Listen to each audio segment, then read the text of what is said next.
We'll try again and see if we're live, or just fake live, or not quite right live, or something like that, and such. So I guess I should have just started over, I think, but I'm not sure if I should have done that. So maybe it's good I didn't do that. The sound, yeah, well, I fixed the sound hopefully, and so part of it anyway. We'll see. It's always something. All this stuff to configure to do something kind of simple. But anyway, alright. So, Professor Lewin video. I just play a little bit of it. Just to point out, this is just, they talk something completely silly, and they emphasize it and say it and isolate it and show it, and nobody says anything like, well, wait a minute, you didn't explain anything. Why are you afraid to explain what the hell you're talking about? How can it have something it obviously doesn't have? And it's really just so bad. It's just such garbage. It's physics, and you're just saying, he's a smart man, and I'd even say he's a man of some integrity. And when it comes to physics, anyway, I mean, he didn't show much in some of his behavior with his students, but as physics goes, I think he's rather passionate and sincere. And you have to just wonder how he himself rationalizes saying things that just don't make any sense at all, and he says it with like authority, like somehow you should really believe this nonsense. So anyway, that's where we'll start, I guess. So might as well play some of it, see how the volume is and such. Let's see, how can I see the volume and such? Let's see if I can figure out a way to do that. Move this all the way over here. I still can't quite see it. Yeah, I want to be able to do two things at once. Alright, that might be good enough. We'll see. I want you to have a sleepless night. I want you to think about the following. And if you can't solve it before the night is over, then I really think you should lie awake. Right, I think you should just sit there for the rest of your life and wonder, why the fuck did they teach this shit? I mean, why the hell are you telling me something that really can't be possible, can't happen, just too silly, really can't have any kind of rational answer, completely violates the very laws you say are laws. So this is out of the mouth of a guy who just said, a few minutes ago, nature can deal with kinetic energy one way or the other, but nature can't finagle momentum. And then he's going to finagle it all over the place. Here is the wall. Here is a tennis ball that comes in with a certain mass n, and it has a certain velocity v, whatever. Right, and if we're at all honest, oh, I didn't mean to do that. Stop it. So the first thing you have to know about this tennis ball is that it's not perfectly elastic. And it does something kind of obvious. If you do it in slow motion, you'll see it. I mean, I'm sure you might even have seen some slow motion videos of a ball leaving a surface in some way or other. And a rubber ball hits the surface, compresses, creates a spring, and the spring releases. It can't move the wall, so it moves the ball. And what it does is leaves, and it's oscillating. All right, right there you say, okay, well, there's energy, right? The oscillation can't come from nothing, so it had to use some of the momentum. So you're not getting back what you put in. And it turns out it's like 75% for a tennis ball. 75%, because the ball is doing this. All right. But will that fact be pointed out now? Nobody will talk about that. Bounces back from the wall.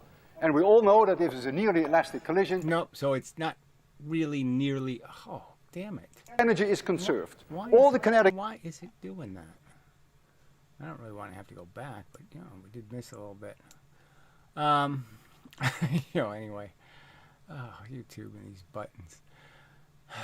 So we know it doesn't. It's not nearly elastic. It's pretty crappily elastic. 75% isn't that good. And it has a certain velocity v, whatever that is. It's a nearly elastic collision, and it bounces back from the wall. And we all know that if it's a nearly elastic collision, that it comes back with the same velocity. Right, so we know we're never going to get that. But yes, let's just deal with the idealization. We'll just do a pretend ball that actually doesn't oscillate when it comes back, and something more super ball-y or something. And, you know, so the ball doesn't waste as much energy, let's say, and it's better at doing this equal and opposite reaction thing, kind of obviously. It goes in with an action this way, the reaction is that way, equal and opposite. All done. Not complicated even. Kinetic energy is conserved. All the kinetic... So again, kinetic energy is conserved as a magical thing because I didn't change the mass of anything. But if I hit a lever with the ball, all of a sudden, you know, and use the different size objects to launch, well, all of a sudden the mass changes and now the kinetic energy can't possibly be conserved without you completely unconserving the momentum. So again, just kind of playing games with the truth. The truth is you can't conserve both in any experiment where you change the mass of the object that comes back out of the experiment. So if the tennis ball hits another ball of a different mass, all of a sudden now you're not going to have any hope of preserving you know, your momentum and your kinetic energy. Energy is in the tennis ball. Nothing is in the wall. The wall has an infinitely large mass. But the momentum of this tennis ball has changed by an amount 2mv. All right, so this is the part that's just kind of silly. The tennis ball changed in the sense of all you did was change its direction. There's no 2mv anywhere. There's no 2 times the momentum anywhere. There's just a change in direction, and the simple argument is, can you do that, okay, without some kind of extraordinary circumstance? Now, the simple argument is that the wall is merely a dampening agent. It's like the earth. You know, you can dent it, but you don't realistically, you increase the local pressure. You don't increase the pressure in, say, France. So if I jump up in the air and then land, you know, I'm not realistically going to do anything in France because there's too much absorbing and interpreting my action. So it's sort of like the ball bearing bouncing on a hard surface. If I have just a hard surface that can wobble, well then the ball bearing's not going to last too long because it's transferring its motion into the surface. But if I use an anvil, something hard on the surface and dense, well then I don't really have to, I'll be getting back everything I put in because nothing's going to accept the energy. That momentum must be in the wall. So there's no obligation to put 2mv into the wall because that would be using the energy twice. I can't have it in 2 places. I'm putting in a certain momentum. It doesn't matter what direction it's going, it's momentum.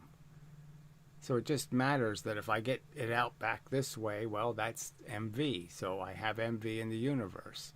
So this idea that direction matters is just such a flawed concept. Because all you're saying is it's motion in the universe. Non-negotiable, because momentum must be conserved. So this is what his definition of conservation of momentum is: conservation of direction. I guess the simple argument is kind of obviously that there is no conservation of direction.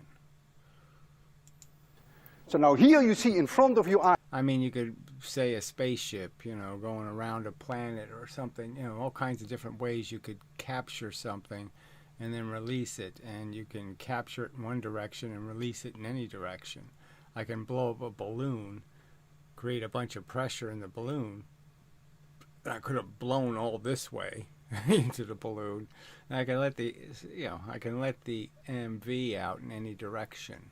Doesn't matter what direction I turn the balloon. I'll let the pressure out in any direction. As a case that the wall has momentum, but it has no kinetic energy. Right, so it's just silly to say the wall has momentum when it has no observable velocity or no calculatable velocity or no anything velocity. So it has zero velocity, they're conceding, and yet they say it has the momentum. It has twice the momentum, but it has no velocity. So right there, it's just, why are you saying this? Why are you writing 2mv and then telling me, well, we know the velocity is zero. So why are we talking about 2mv? And if I give it an infinitesimally small velocity, I still have to get it all the way up to 2mv. So it's still going to be a velocity of some kind. I can't have twice the momentum. We know the wall has a real mass. And even if I say the wall is connected to the Earth, well, then it's the Earth's mass. And it's still a calculatable velocity.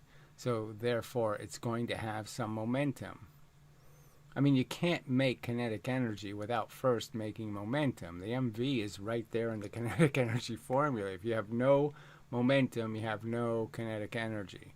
So it's just a nonsense to say you're going to say it has zero velocity and yet it has kinetic energy. Silly. Or that it has momentum. Can you understand that? Can you reconcile that? Can you show me mathematically? So mathematically, how can you show me conceptually how this is possible? That's what he should say. Where does this extra energy come from? You put 1 MV in, you're saying you use 2 MV going that way, and you got 1 MV coming out that way. That's 3 times the momentum you started with. How exactly did you do that? How'd you make that extra stuff? That is completely kosher, that the wall has momentum 2 MV. So there's no point in saying it. It has 2 MV, but it has no velocity. So how can it have 2 MV that means anything? How can you say it's twice the momentum if it has no velocity? How the fuck could it possibly have momentum and no velocity? How does mathematically that make sense? It's non-negotiable. It must have momentum. And yet, all right, let's just check the chat to make sure there's still sound. All right, it's good day when draft science streams. Oh, well, whatever. A couple oscillator like that. So a tennis ball thrown at a wall is not a coupled oscillator. But with pendulums, you will see a transfer of energy which fits MV. So again, obviously, we've talked about that in the past. I think it's a valid experiment, but they haven't really done it. So they've never really added up, okay, the movement of the pendulum here into the momentum of the pendulum over here. And so they still assert that kinetic energy is conserved. All right, with uneven masses, you can see one side swing more versus the heavier mass. Yeah, but they're still asserting that the transfer of kinetic energy is conserved. So they haven't done the experiment is the point. So again, they haven't done it where they measured anything. Just as they didn't do the lever experiments where they measure anything. And they haven't done any experiments where they measure a thing. And I'll show you here where all the experiments he's talking about, they haven't even done. They haven't thrown a tennis ball at a brick wall. And then thrown it at some other things. And then figured out that, oh, wait a minute. Yeah, the same thing doesn't happen. How curious. Our predictions don't match the actual reality. They haven't done that experiment. Yet it has no kinetic energy. How is that possible? Think about it. No, yes, it's not possible. If it has momentum, it has to have kinetic energy because momentum is in the kinetic energy formula. If you have zero momentum, you have zero kinetic energy. If you have zero kinetic energy, you have zero momentum. You can't play any other way. So again, just silly babble. And if you can't solve it, call me at 3 a.m. and I'll tell you the solution. So there is no tell me the solution. So I'll read part of the solution that he said was correct. So I won't bother with the math part. But I'll just so a guy says the final answer to sleepless night problem. The mass of the wall is so much higher than the mass of the tennis ball, it will transfer 2 MV of the tennis ball, and the wall will result in no velocity. So again, it's just stupid. You can't say it has twice the momentum and has zero velocity. That just is an impossible statement. You can't say that and be reasonable. If there's no velocity, there's no kinetic energy. If there's no velocity, there's no momentum. So you can't have twice the momentum and no momentum. That's called a contradiction in logic. You can't contradict yourself. So he writes, ke equals 1/2 mc squared, velocity is 0, ke is 0. Equations used. Yeah, who cares? You already just said velocity is 0. Well, the velocity can't be 0 if there's twice the momentum. All right, the wall with infinite mass approaches zero velocity. Well, it isn't 0 though.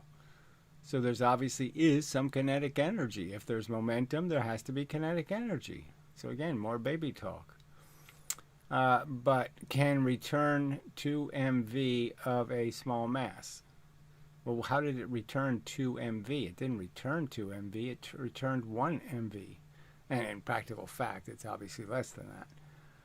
Well, here we go. So V1 is 1, M1 is 1, M2 is 1,000,000, V1 is 0.99, V2 is 0. So again, he says V2 is 0. If V2 is 0, then there's no momentum. So again, it just makes no sense. You can't say it has twice the momentum and then says it has 0 velocity. Why? How can you say this shit? I mean, how can these people pretend this is a rational answer?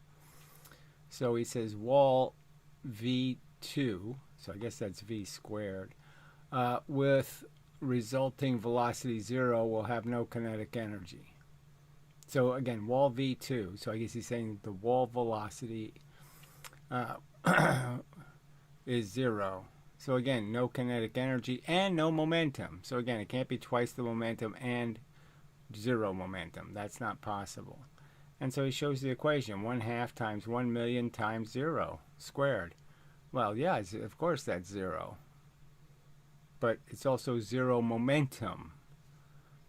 If this isn't correct, I don't get it. Thank you for challenging me and making me understand. So somehow this challenge made him understand. So anyway, Professor Lewin just said the word correct to that comment. So a previous explanation I've heard is the whole Earth moved. And Professor Lewin said correct to that too. So what's the real correct thing? Yeah, that's how bad this is. Fact is, Professor Lewin has no rational explanation for this gibberish, and it's just part of their silly physics. And it's just silly. And I just can't believe that nobody else on this planet except for me is inspired to say, no moss to this religious fairy tale in the middle of your physics. This is silly. It's not physics. It's not science. It's silly. Stupid, silly shit. All right. So leave me do it. Do what they don't do. It really is surprising they haven't done extensive experiment. They haven't done extensive experiments done on the topic of MV versus 1/2 MV squared. Well, it's not surprising in the sense that that's the part where you say, okay, that's where it smells like on purpose. Because frankly, you'd say, why the hell would they not do them? They'd be curious if they were sincere. So I think they know it doesn't work, but they can't. They just can't let go of the fable. I guess in a sense they know that quantum mechanics and gravity will never be the same mechanics. So there's a conflict between the two theories, almost as if the universe has to be made out of two fundamentally different things, fog and stardust or something. And they concede they're not compatible theories, but they take no responsibility for that implication, which is your physics is garbage.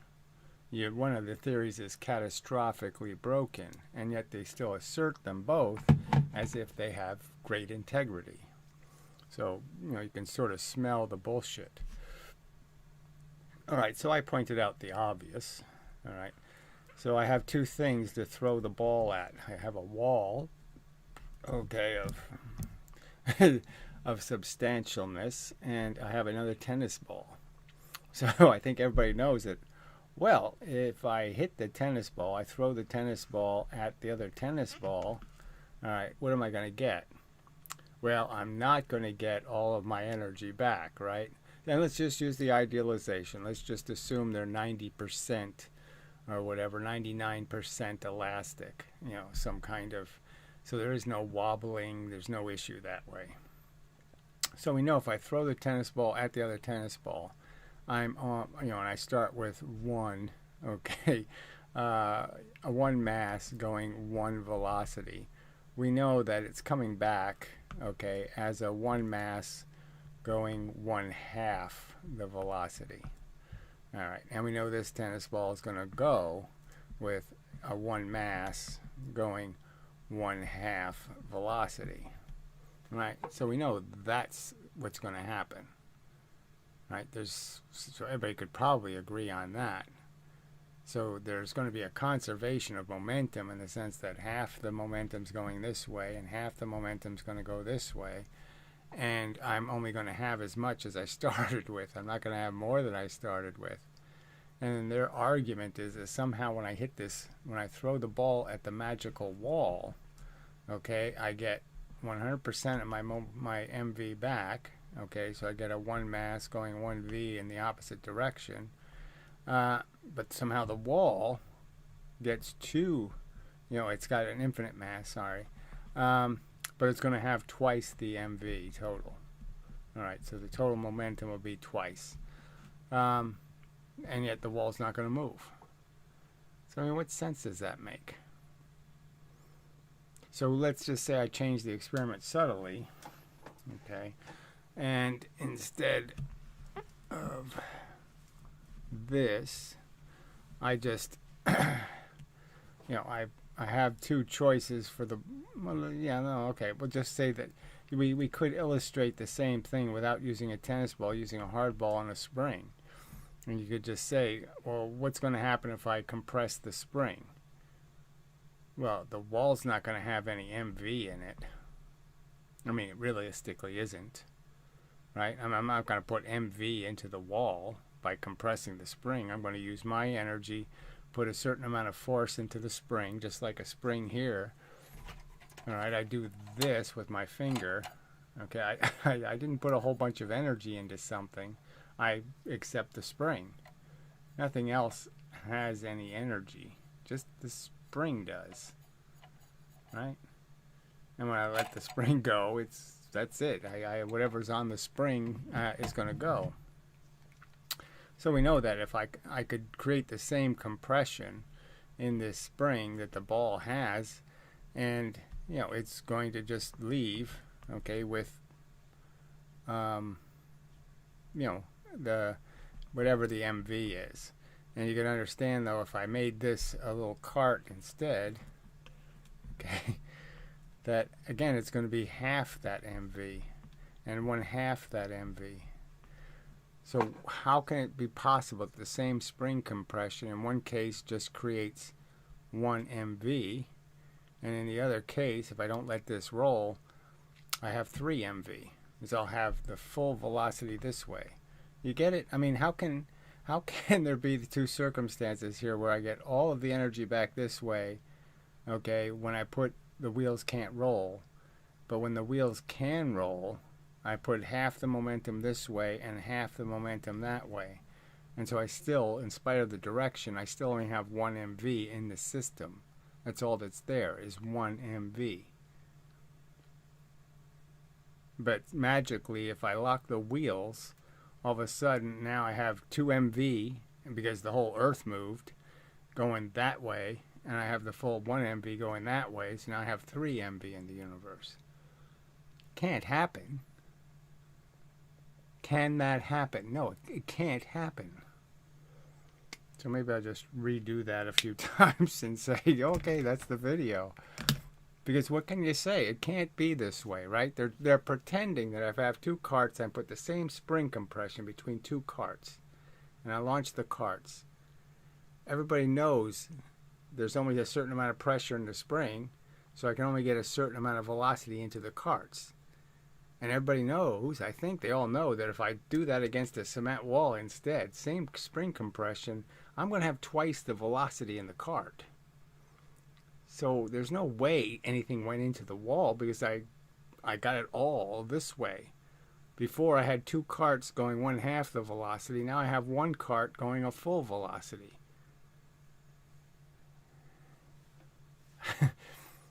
You can't interpret momentum any other way. You can't be obedient to the third law any other way. You've got to understand it doesn't, direction's irrelevant. All right.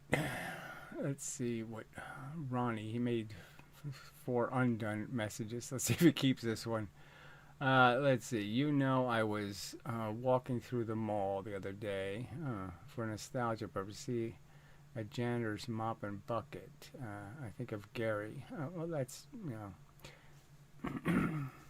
I could say, I saw a pea on the sidewalk, and I imagine that your testicles were about, 1/10 of that size. You're just a gutless little coward talking little baby shit. You can't do any better. Ugh, what drivel. So it took him 4 posts to come up with that ragged pile of nothing. Ugh, God damn it.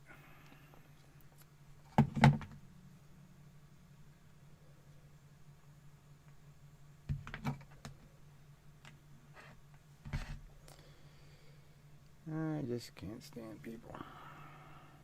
But I have to stand them, so must endeavor to persevere. That's all you can do on this planet. Oh, he was praising me. Oh, sure he was, by comparing me to a janitor. Yeah, okay.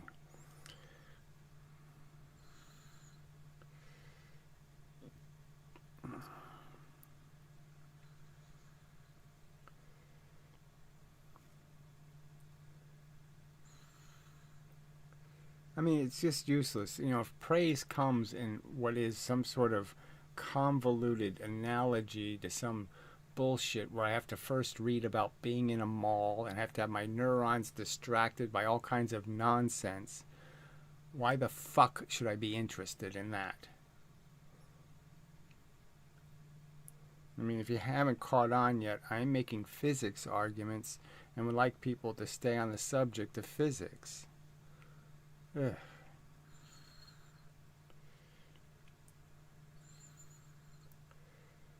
And there's probably no point in paying any attention to somebody called Ronnie McNutty Gaming. Sure. Yeah, sorry. Not a good name.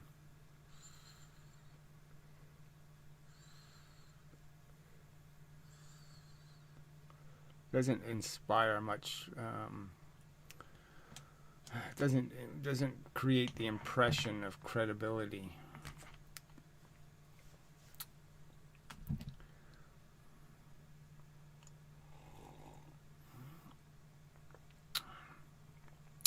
You can use your analogy of using dollar bills. KE expects you to make twice the money you started off with. Well, like I said, it's 3 times the money.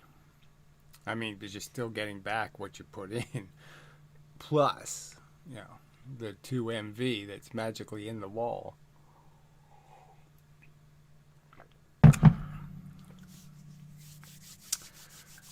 So, but that's what they believe in, free momentum.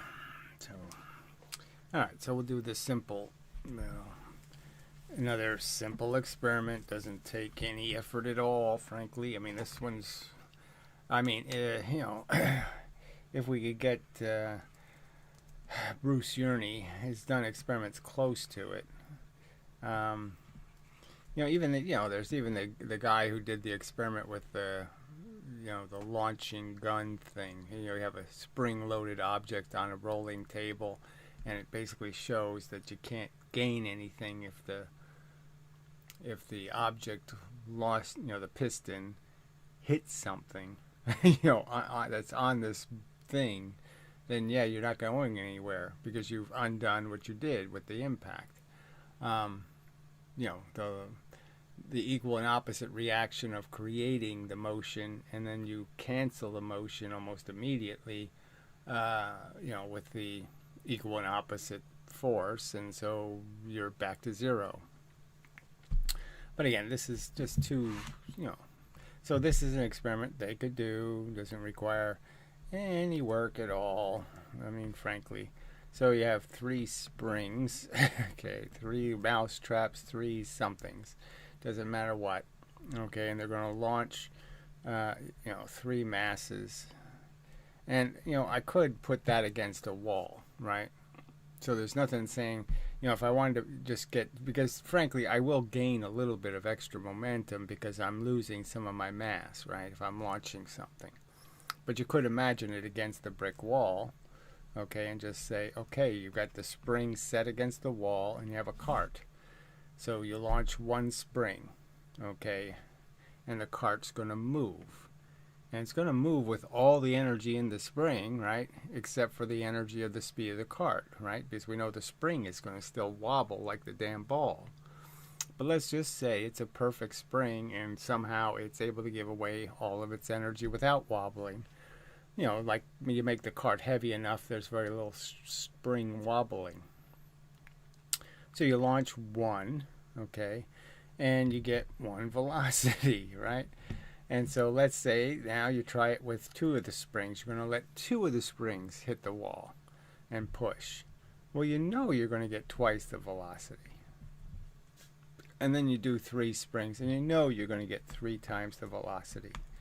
Now you absolutely only put 3 units of work in. 3 units of compressed spring. That's all the energy you put in. You can't have done 9 times the work to make 3 times the velocity.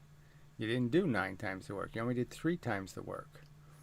So 3 times the velocity can't equal 9 times the energy. It can't. Can't happen. How can you have 9 times the energy when you only did 3 units of work? You can't have 9 units of energy doing 3 units of work. Not possible.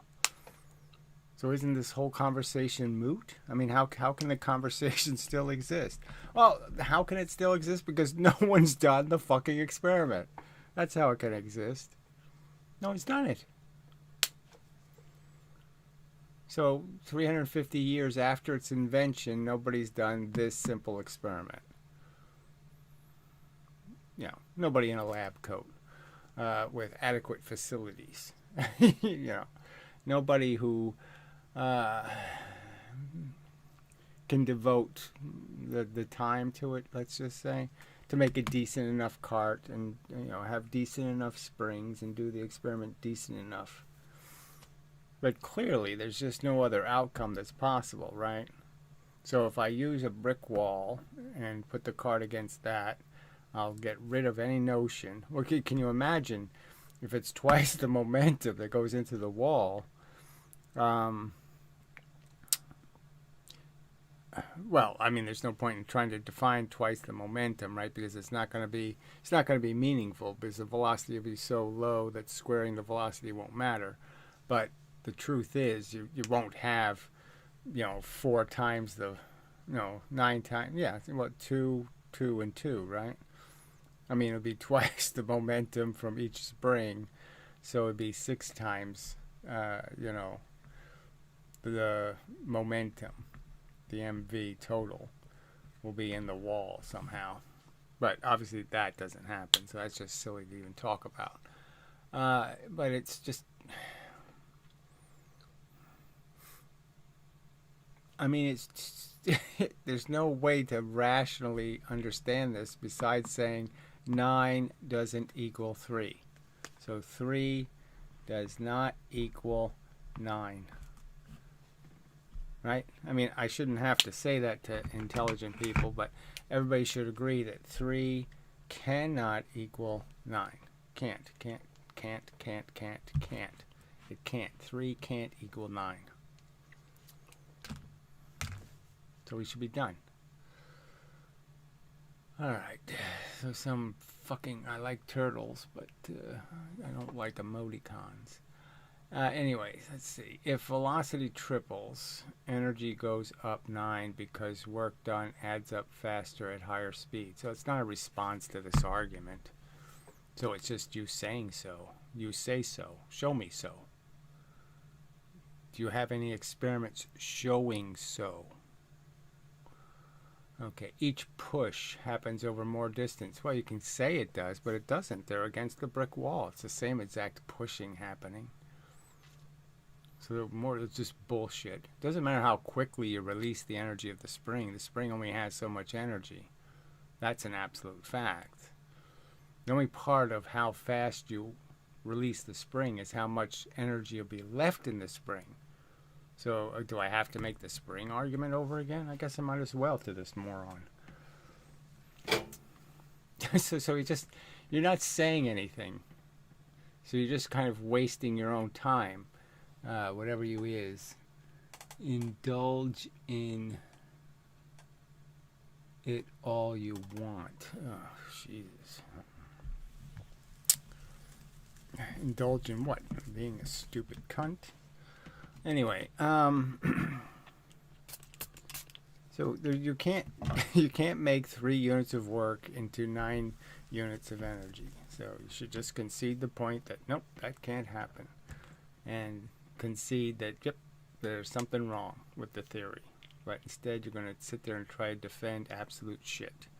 So that's your business. But the problem with springs are, right? So I've pointed this out. I could have the same compression in a spring. Now, if I put a very light object in front of the spring has a maximum velocity. It won't be going its maximum velocity, but it'll be going pretty fast. And the fact is, if it was a no mass, so if I put no mass in front of the spring and I release the spring, you know the spring's going to oscillate. And all the energy is in the oscillation. There's nowhere else for it to go. Yeah, it's moving a little bit of atmosphere, but basically all. What are you doing? I'm not gonna accept this. I'll show you on camera. What does that even mean? I'm not going to accept your capital letters. Okay, I'm not going to accept 15 comments to say almost nothing. So if you can't make your point, I have an email address. You can email me whatever links you have to any experiments. But this saying I'll show you on camera doesn't mean anything in this room. You have to know that you have to have your evidence ahead of time. You have to be able to provide a link to your evidence. So you're just playing games. So if you're going to keep doing this, well, I'll time you out for now. But if you want to keep doing it, then I'll just block you because it's just bullshit. It's just noise you're typing. I'll give you 10 minutes to think about it, fuckhead. I just hate people. So instead of listening to the argument, which proves him to be full of shit, okay, so if I did this, and this didn't have a stop on it, then the spring would oscillate back and forth. And you'd say, okay, that's where all the energy is. Now if I put a mass on it and then release it, well, now it's going to move at a speed, and so when it gets up to a certain velocity, this thing, the spring, will be moving the same velocity that the scale is moving. Okay, so the spring's moving, and then the thing on it's going to be moving at the same velocity. And there'll be a moment where this velocity will be a tiny bit higher than this velocity. And now the two things aren't in contact. So now the spring can't give it any more energy. But the spring's still going this rather high velocity. So obviously the momentum in the spring, the pressure, the force, is still rather substantial. It hasn't wound down. It still has the ability to accelerate something, but it has to accelerate something going slower than it's going. So it's going, it has nothing to push on, is the simple argument. Push-averse. Nothing to push on, it can't give the energy away. All right, so we know that the spring's going to oscillate more if I have a light object, and if I put a heavy object in front of the spring, then this velocity is much lower. Okay, it's peak velocity, which means this velocity, when they finally separate, this velocity will be a lot lower, okay, than the velocity up here, which means the spring will be oscillating less. So obviously, it's just an absolute fact, written in no paper anywhere, explained by no physicist anywhere, ever on the internet, that springs need to be understood, that they give a lot less, okay, they give less MV, okay, less of the total MV, the net MV, to light objects than they give to heavy objects. So heavy objects get more of the MV, and light objects get less of the total MV. Fact. Perfectly reasoned, perfectly explained. Okay, now unfortunately Newton didn't explain it, and Galileo didn't, nobody explained it, but it's right there in front of you as an obvious fact that if you're going to do an experiment with light objects and heavy objects, you have to realize that the efficiency with which the energy will be transferred into the object changes, okay, with mass. And the lighter the mass I put on the spring, the less of the total energy goes into the object, and the heavier the mass is that still moves, the more of the spring's energy will go into the object. More of the MV. Absolute fact. Yet I have to keep making these arguments about why some of these experiments they do are not credible, because they have a plastic cart with metal wheels doing a velocity experiment. So you can first understand the metal wheels and axles are going to store a bunch of energy that won't be linear motion. It'll still be energy that can be used in a collision, but it's not energy showing in their motion. So if I had a truck and I made it out of steel wheels, solid steel wheels on the truck, you can understand that the truck might be going 10 miles an hour, but because of the solid steel wheels that are essentially flywheels, the truck has even more energy if it hits a wall, because those wheels will now push their energy right into the wall also because of the rotational direction. They'll now transfer the rotational energy, like letting the air out of the balloon in one direction. They'll turn this rotational energy into energy in one direction. So the truck will hit the wall as if it was going 30 miles an hour when it was only going 20 miles an hour. Fact. Does anybody talk about it? No. Is it good physics? Yes. Does anyone talk about it? No. Is it good physics? Yes. I can say that over and over again. So what else is there to say, right? There's just all of this duplicity in people. They just want to defend their religions, and that's it. Everybody's just a religious kook, and they have a fable they live by. And it doesn't matter how silly it is, as Professor Lewin proves. He's saying it's twice the momentum, yet there's no velocity. It's twice the momentum, but there's no velocity. It can't be twice the momentum if there's no velocity, fuckhead. How the fuck can it possibly be twice the momentum if there's no velocity, fuckhead? How can that be possible? It's just so obviously stupid.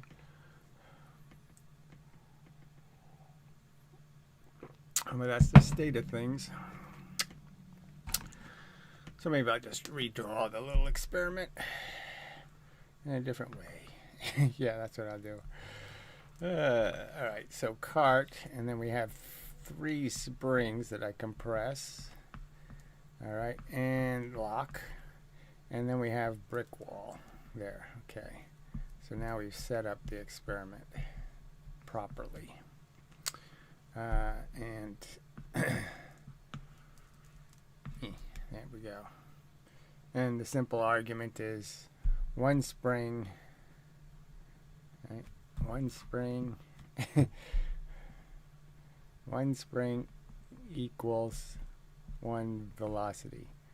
2 springs equal 2 velocity. And we know that's true because of Newton's third law, right? So we do know that there's no way to get around that one because it's that Newton's law thing. And so if I did launch actual masses instead of the wall, so see, it just that's the catch, right? That none of this stuff you can convert. You can't convert it easily because you know if you launch a ball, then you're going to get less velocity, right, than if you have the spring against the brick wall. So that's just an absolute truth, right? If I launch the ball, then it's only going to be 50% this way and 50% for the ball, the momentum. But if I do it against the brick wall, I'm going to get 100% this way. So we know, though, if I was just launching balls, that the fact is it would be twice the velocity plus a little extra because I got rid of twice as much mass. And then it would be 3 times the velocity, 3 springs, 3 times the velocity. And we know that's true because of the third law. So if I was launching balls, we already know that this has to absolutely be true, these velocities, because that's the only way you could have any consistency with Newton's third law. Now with the wall, the third law is kind of messed up because everybody thinks some sort of direction thing matters when absolutely doesn't. It's just spring compression. You're just saying which way does the force go? Well, it all goes that way. It doesn't go that way. No MV that way. No momentum that way. You don't have any momentum going that way, so there's nothing lost that way. Kind of obviously. The wall is rejecting the energy. Is there a way to launch a light mass so that all the energy could be transferred? Yes, that's what levers are for, or pulleys are for. I mean, obviously, pulleys aren't as efficient, so levers would be the more ideal, but that's exactly how you do it. You put the same spring over here, all right, and then you just put, 2 mass here, 1 mass here, half mass here, quarter mass here, eighth of a mass here, until you have gun recoil and bullet. That's what levers do. They're perfect conversion devices. They're very efficient conversion devices. And the only problem is levers have to weigh something. So the longer your lever gets, the more your lever weighs, the more energy it absorbs. So the experiment can't be done in any ideal sense. Well, as far as we know, it can't be done. See, we can do it with pressure. So, we could take a pressurized vessel and do the experiment. So we can just do the cylinder thing with a pressurized cylinder, okay, with a big cylinder at this end and a little cylinder at this end, okay. And we can do the experiment that way. So, yeah, it's doable. We can have a very slow motion here, okay, and a very fast motion here. So we can take a slow V, a small V here, and convert it into a big V over here. Just a simple truth, right? Everybody knows that's how pressure works the opposite way. I could put in little pieces of pressure this way, little pumps, and I can create a big, strong lifting pressure on the other side. I can lift a car.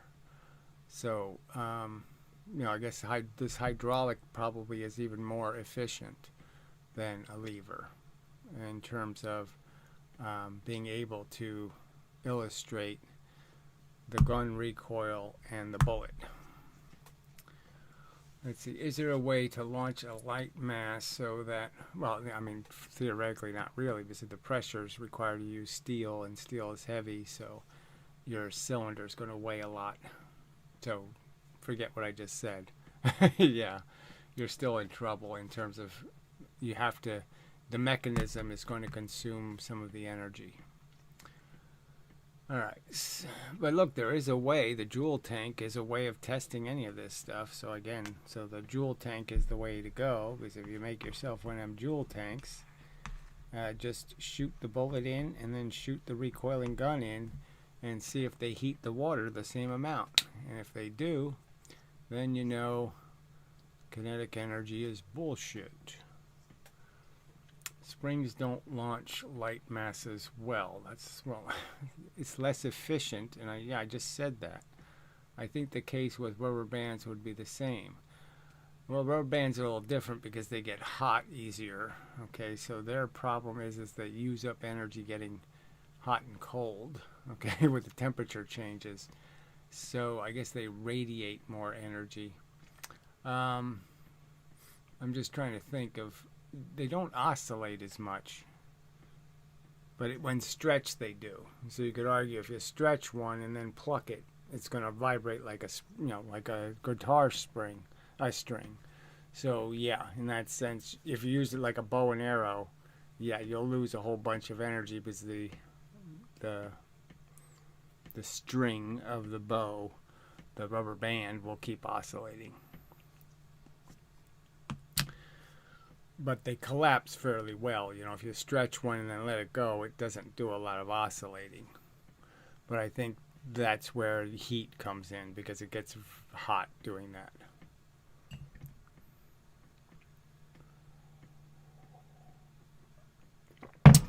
Well, it gets cold. It's hot stretched, right? And cold collapsing. Well, one or the other. But anyway, stretching it won't work. It's true, the inefficiency would exist because anything that's still moving quickly, okay, after something leaves it, means that whatever pushing it can't release the energy. So the pushing argument just works in the sense that once something's going faster than the thing pushing it, it can't push it anymore. And so it has to keep whatever energy it has left, it has to keep because it's not making contact, so it can't push. And we know nothing just stops dead. Nothing goes 10 miles an hour, 20 miles an hour, 30 miles an hour, and then just stops dead. We know it has to go 29, 28, 27, 26. It has to slow down. That's how elastic things work. So we know it has to have energy still in it because of how it behaves.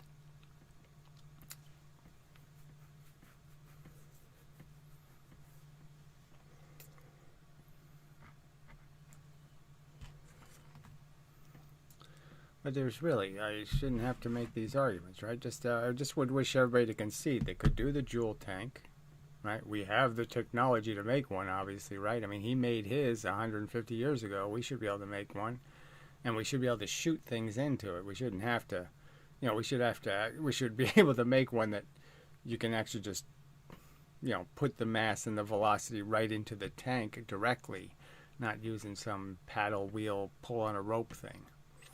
And then we have the hydraulic example where momentum is perfectly conserved. It's just the law of the lever all over again. It works. I mean, it's not as simple as a lever, right? So, I mean, but it's doing the same thing as a pulley or a lever. All right. So it's not a perfect example in the sense that it's a little bit complicated to talk about pounds per square inch inside of a non-compressed fluid than I suppose a simple stick. But that just might be my, the fact is that I'm not as, I don't know. I think I probably should think to make more hydraulic arguments. But I sort of have with the hose, right? You can't just turn the nozzle on a hose and create free kinetic energy. You have the hose and you just let the water shoot out. It has a certain momentum. And the fact is no matter what I do to that nozzle, I'm going to maintain that momentum until I start creating more back pressure in the hose. So if I turn the hose all the way off, obviously, I'm not going to have any flow. But I can basically, create the same momentum. So I could cut the volume of water in half. I lost a little bit of energy to turbulence, but I can basically cut the volume of the water in half and double its velocity, perfectly conserving the momentum, but yet now I have twice as much kinetic energy. So that's just kind of free kinetic energy, right?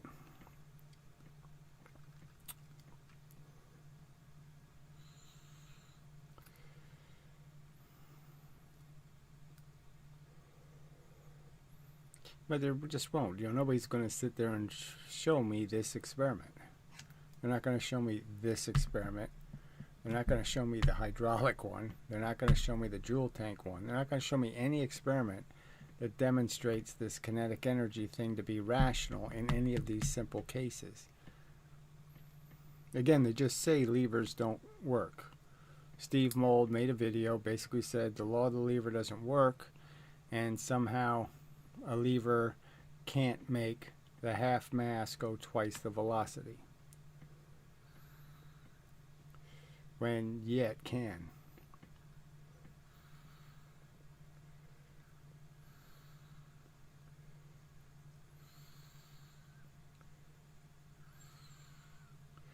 I mean, conceding the losses to the lever.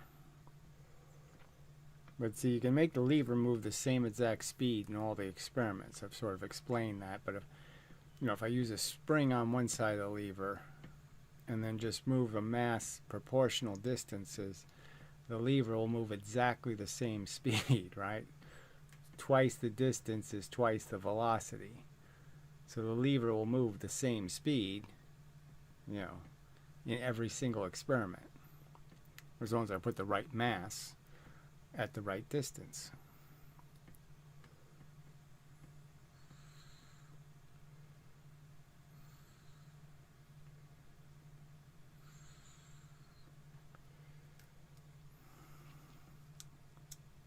But they won't admit any of this. I mean, it's just amazing that you can't get these defenders of the Holy Scripture, to sit there and admit that these simple facts are absolutely true. It's like me asserting that, no religious, there's no account of somebody who lost an arm having the miracle of another arm being grown. It doesn't happen. So it's a pretty good argument to say, well, why is there this rule about miracles?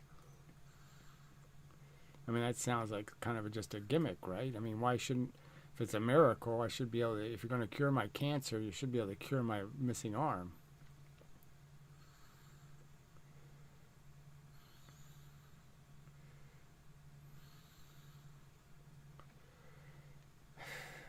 Yeah, well, it is amazing. I'm just saying, you're genuinely surprised. I'm genuinely amazed.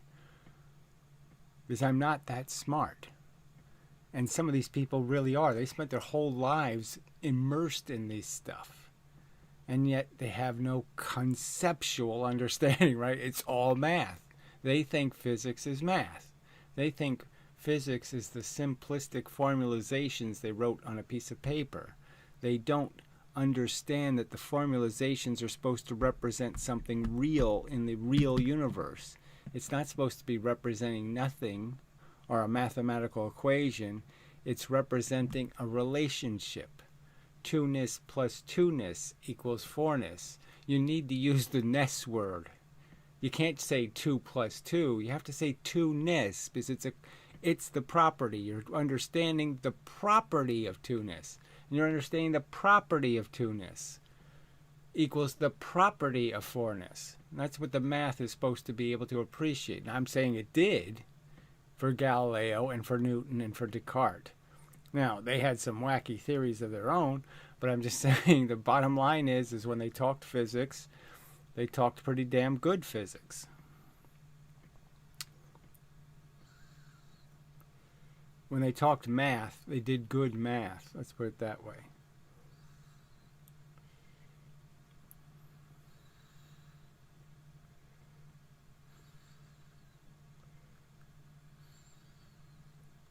But it's all over. I mean, the 9.8 meters per second thing.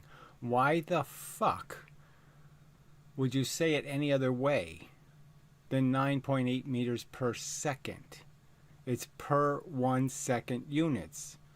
Why would you say per second or second squared? Why would I say 9.8 meters per second squared? Why would I say that when it's in 1 second units? You have to just say, what the fuck is that? These smart people can't see how that's not how you describe 9.8 over 1. It's 9.8 over 1. Why are they describing that as some sort of squared thing?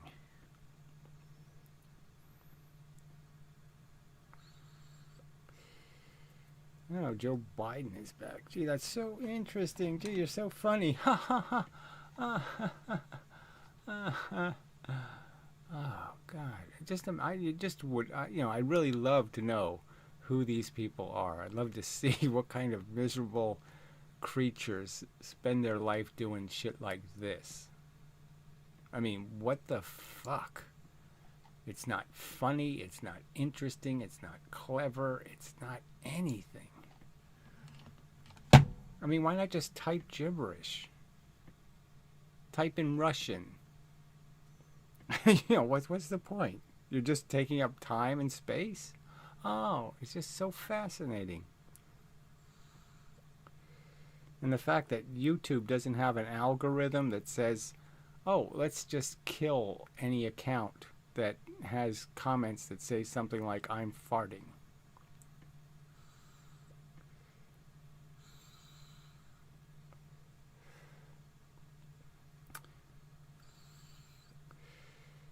The only thing you can get out of that is that's a Trump supporter. Yeah, that's the kind of moron that supports Donald.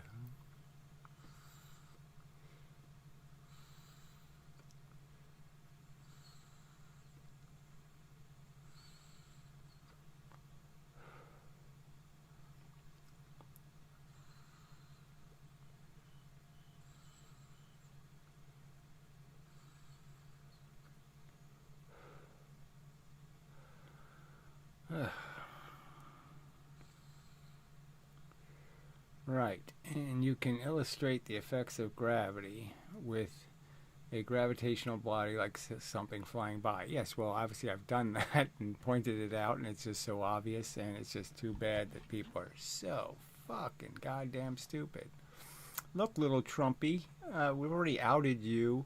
You're kind of just showing that, oh yeah, Trump supporters are morons. They can't come up with anything creative to say or do.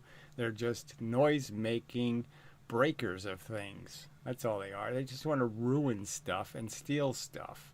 You're just little fucking trolley time eaters. You're what do you call those people who break into the stores? And you're a looter. Yeah, that's all you are, you fucking piece of shit. Ugh, disgusting creatures. But I mean, it is disgusting that YouTube lets them make these accounts for this purpose.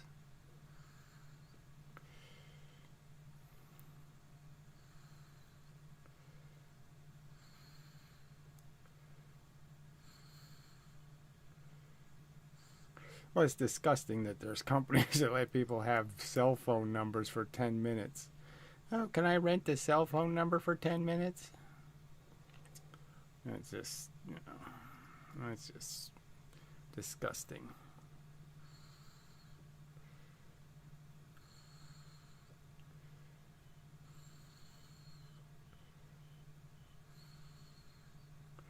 Well, look, you can illustrate the 9.82 by just pointing out that they can't use their MGH formula if the object is already moving.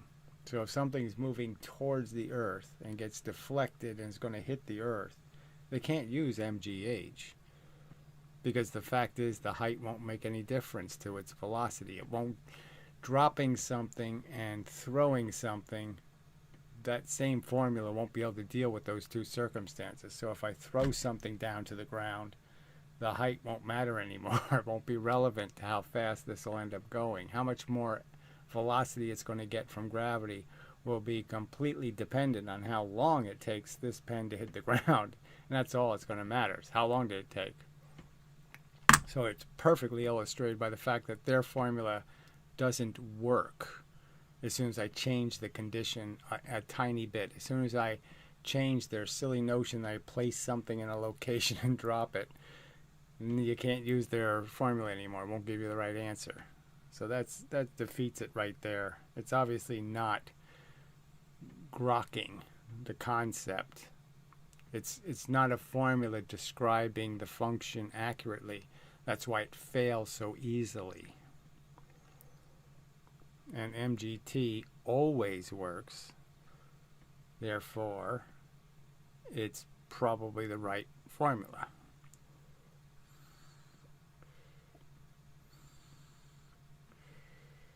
Let's see. I come from a line of union workers. Okay, I guess you're just another same old troll with a whole bunch of complaints about everybody. No, I'd say government workers would be a better name, frankly. Some unions are legitimate. Now, maybe just about 2 are left, but some of them aren't just greedy thugs, extortionists. But obviously the government shit is way out of control. So, yeah, the government union needs to be broken. Big time.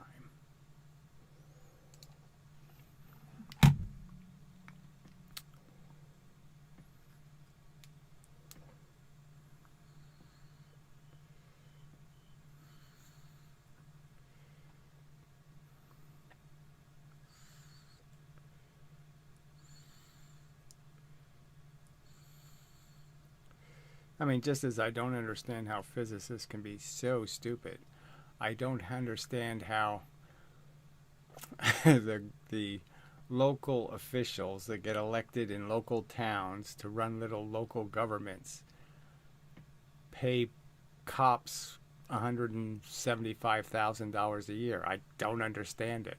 Why would you do that? I mean, dumb cops to boot. I mean, they take a 6-week be a cop,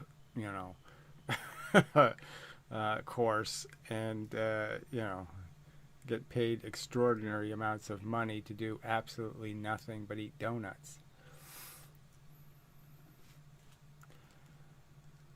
Yeah, well, the internet's been broken for a long time, so... But it is a tragedy that they have given it away to the trolls and the noisemakers. All the cheating, all of the theft, all the fake websites, just, it's just terrible.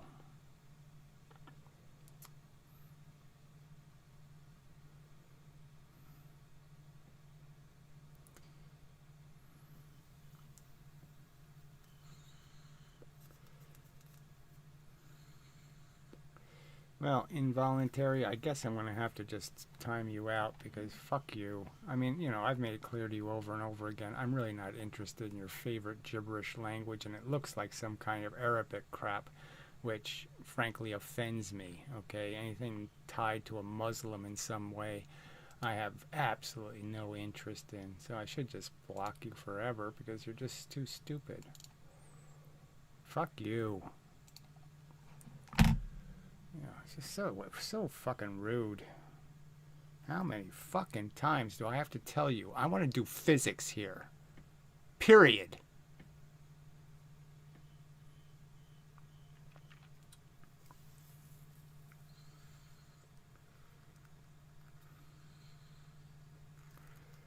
Well, I'm surprised how long it took for the double slit, frankly. I spent an awful long time saying, oh yeah, well, what do you... How the hell do you account for? Oh yeah, it does seem like it looks a bit, and it was so obvious to just recognize the surfaces cause all of the fringe light. I mean, it's just so obvious, and the fact that it took me forever to figure that out is disappointing. But I could show you. I mean, I still have some of my old notebooks, drawing all this stuff, drawing it, and trying to figure out how, And yeah, I can't tell you, one part took more than some other part, but there's always these subtle little nuances, like the drag thing, right? I mean, I made a video saying, okay, the drag thing didn't work. Well, I didn't realize that my simulation was just using, one dimension, one source of energy, and it was at a set phase and frequency, and that was the real problem. That and that if I create the energy coming from all directions, which happens, like say if I move something in space the photons hitting it become completely different sources. The same, whatever part of me, or let's say whatever part of that light is hitting my fingers here, I move my fingers, it's completely different locations that are now hitting it with photons. So there is no phase issue in the sense that there's no fixed amount that's coming from one direction and coming from the other. It's always the same pressure no matter where I move. So no matter where I move between two light sources, the same amount of photons are going to be hitting me from those two sources. And that's the part I forgot. So when the simulation is doing a better job of describing, an infinite plane of light coming from both sides, then it will show that there is no drag. But anyway, so there's all these little subtleties, and that's the part that catches you, It's like a photon's polarization was something I knew a few years ago. And I'm saying it's big. It has to be, we know from like microwaves that the polarization is proportional to the frequency. And that's why you can make little holes in the door and break all of the microwaves into little pieces, by basically having them hit surfaces, get broken. That's why it works, is because it's a bunch of slit experiments that you're putting the microwaves through, and you're fracturing all the microwave photons because they're too big in polarization to get through the holes. And so the polarization thing works because the antennas work, right? I mean, if I have a 3 megahertz, is it 7 megahertz signal, I have an antenna this big, So we know how big it is proportional. So you're saying if that is consistent for a visible photon, you're saying the photon is still, 500 nanometers across. The frequency is 500 nanometers. The polarization is probably somewhere in that range. And 500 nanometers is 1,000 atoms.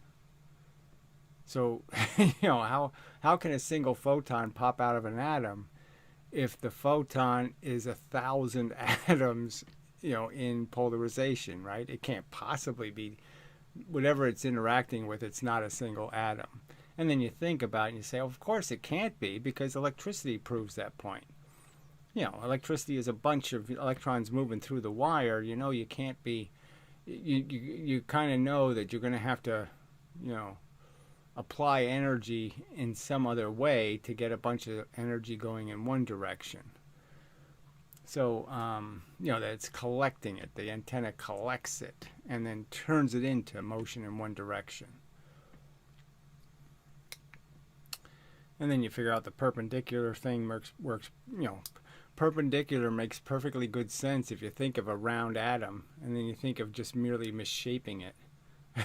All of a sudden it becomes obvious that, I push this way, it gets fat that way, right? And vice versa. I make it thin this way, it gets fat this way. So it starts to all make sense, little pieces at a time.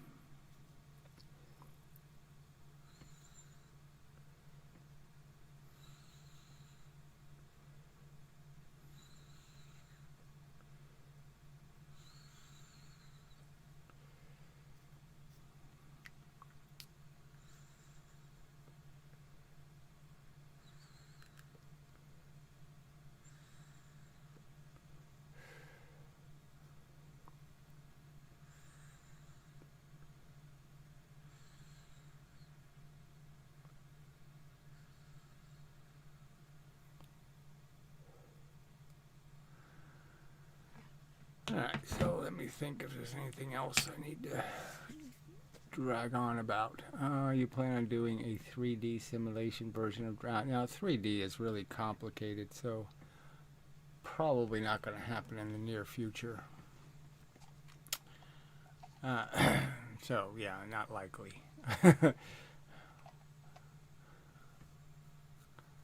I mean, you really have to cut some corners to do 3D.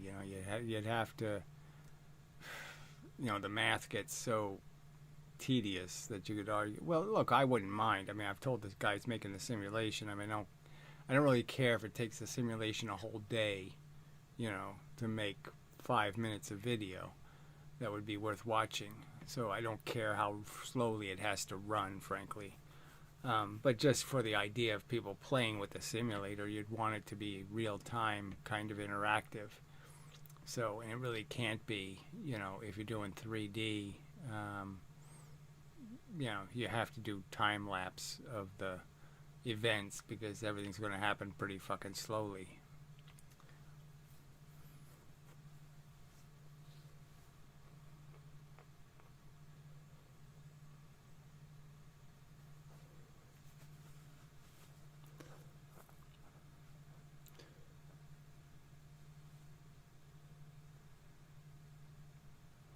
But it would be interesting to, no doubt. And, it also, it's, more accurate because you could get real inverse square law kind of effects. I mean, right now, the effects can't really duplicate the inverse square law, so you're going to have to, synthesize it to some extent, because you're not moving something in 2 dimensions. Let's see. So I have a question. Is gravity heat? Yes, that was the title of the previous video, frankly, pretty much. All motion is heat, right? There's no difference. Heat is the same thing as momentum. It's just small things moving, right? So there's nothing magical about heat. Heat is just electrons and atoms, jiggling about. So it's just little things moving versus big things moving. So it's obviously the same thing. So when something's moving in one direction, you could just think of it as heat going in one direction. But it's just momentum. But yeah, calling it heat is something I might in the future do exclusively. So instead of using the word momentum, I'll just say heat. All right. In a vacuum, gravity doesn't generate heat. So again, that's a lie. It does. So what's the point of saying it? I mean, it's just, where do you get that from? I mean, how do you get that? Where do you get that from? Okay, let's see. In a vacuum, gravity doesn't generate heat on a free-falling object. Well, obviously, because the object's moving. You don't get it? That the heat's going in the same direction of the gravity, and when the object hits whatever it's going to hit it with a whole bunch of heat being released? It collected a whole bunch, and it's going to release a whole bunch. Oh, I mean, Jesus, you're not following along at all, are you? You're not even trying. So this is just another guy who just wants to nitpick and naysay. Or cause it to generate heat until it hits another space object. Well, of course, it's collecting it. If it's not touching anything, it's a pushiverse. It can't release anything unless it's oscillating. Then, of course, it can. Or if it's actually hitting an atmosphere and getting hot. But it has to do something to create the release of its motion. If it's keeping its motion, it can't get hotter, or it can't create heat somewhere else, because it's already hot, so to speak. It's clearly hot in the direction it's moving. Can you understand that little bit? Yeah, it's not hot that way or that way or that way. It's hot this way.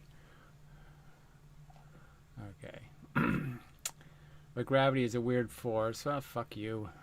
I mean, it's obviously not weird to me. It's obviously perfectly understandable that heat goes in, heat comes out. And the simple truth is a little bit more goes down at this one moment in time than comes up from the bottom. Because what is the heat from the bottom doing? Oh, it's going and heating the earth. The earth is hot below me. There's a bunch of lava. That's where the gravity is, so to speak. That's where the missing heat is. The heat that would have kept me floating can't get to me because it's heating the earth. That simple explanation is not weird. That's what I'm asking. Can you explain it? Where does the heat come from in a vacuum? You keep saying it. What vacuum? The vacuum is full of photons. Do you understand what a photon is? Well, if I explain to you that the only thing we're measuring are electron forces at a frequency, and that there could be lots of bits of energy that we can't see because we can only dial in frequencies. If it doesn't have a frequency, we can't see it. So the vacuum is full of shit moving the speed of light. like a photon, except it's like a broken photon. Now can you understand? Okay. No, I just got here. Sorry, buddy. I'm not a buddy. Just was curious. Truly wasn't trying to argue. Doesn't matter what you're trying to do. You were making some sort of counter argument that what I'm saying isn't true. And what I'm saying is true. And the fact is that motion is heat. Heat is momentum. If I roll a ball on a surface, what happens to the surface? It gets hot, right? Do you understand that Joule basically proved that the momentum of the ball is going to be exactly the same amount of energy as the heat in the ground? The ball will stop moving. The ground has now begun to move, and it will keep moving. The heat has to keep going. So it was in the ball, then it was in the ground, and then it'll be radiated into space, and then it'll hit some other thing and push it, and it's a pushiverse. You can never kill the energy, the heat. You can just change what it's pushing. I kind of understand what you're saying now. It's almost like it's building up potential energy. Well, again, it's stored energy, but there's no point. You know, potential energy is baby talk. All right? All potential energy is stored energy. There's no such thing as potential energy. You either store something, that is, it's oscillating back and forth, it's trapped, or it's caught in a circle, or it's freely flying. But that's it. It's linear, moving in a direction, it's moving back and forth, or it's going in a circle. That's the only thing you can do to this heat. And we can't make a trap for heat, okay, in the sense that we don't have any way to stop heat from escaping from any vessel we create. We can't make a jar and put heat in it and keep it on the shelf and then take it off the shelf and it's still heat. We can only store it as pressure, and pressure isn't radiating heat. Okay. I see. Well, don't want to upset you, and you're not being particularly kind. Yeah, it's not what I sell here. I'm sorry if the reason, but I'm gonna wish you the best. Well, fine, get to it. You keep typing though. Yeah, friction causes heat. No, it doesn't really. Friction transfers heat. So again, see, it's all really important. So I'm sorry to keep correcting you, but yeah, everything you're saying is just crap. Okay, because friction doesn't cause heat. Friction creates contact. Contact creates the ability for something to transfer the energy. But there's no friction in space in a vacuum. So you keep saying this crap like it means something, and it doesn't mean anything. Obviously, the object moves. It's got the energy. It's keeping it until it makes contact with something. It can't transfer it till it hits something. Shit for a brain. A cold object floating through space. Well, the idea of a cold object is under dispute. So I would argue that nothing can be cold in space because space is basically 30 or 40 degrees Kelvin everywhere. So you can never be colder than 30 or 40 degrees Kelvin. I wasn't aware it was generating heat. I don't understand where the heat is being generated. It's being generated because the mass moves slower, the force moves slower when it's pushing matter. So the idea is that something going the speed of light isn't going the speed of light anymore when it's pushing matter. It's going some slower speed. And that's what's happening in the earth right now below me. And that's why the force that would have kept me floating didn't show up. Is because it got slowed down pushing matter. All right. Or maybe there is, or I guess that's maybe. There is, I don't understand. Oh, well, whatever. But I don't wanna frustrate you. Well, I don't care what you want to do, all this other crap. I just really care about the argument. So it's legitimate for you to make an argument, but you should, in some respectfully acknowledge that you haven't watched any of the videos. You need me to get you up to speed on every single subject.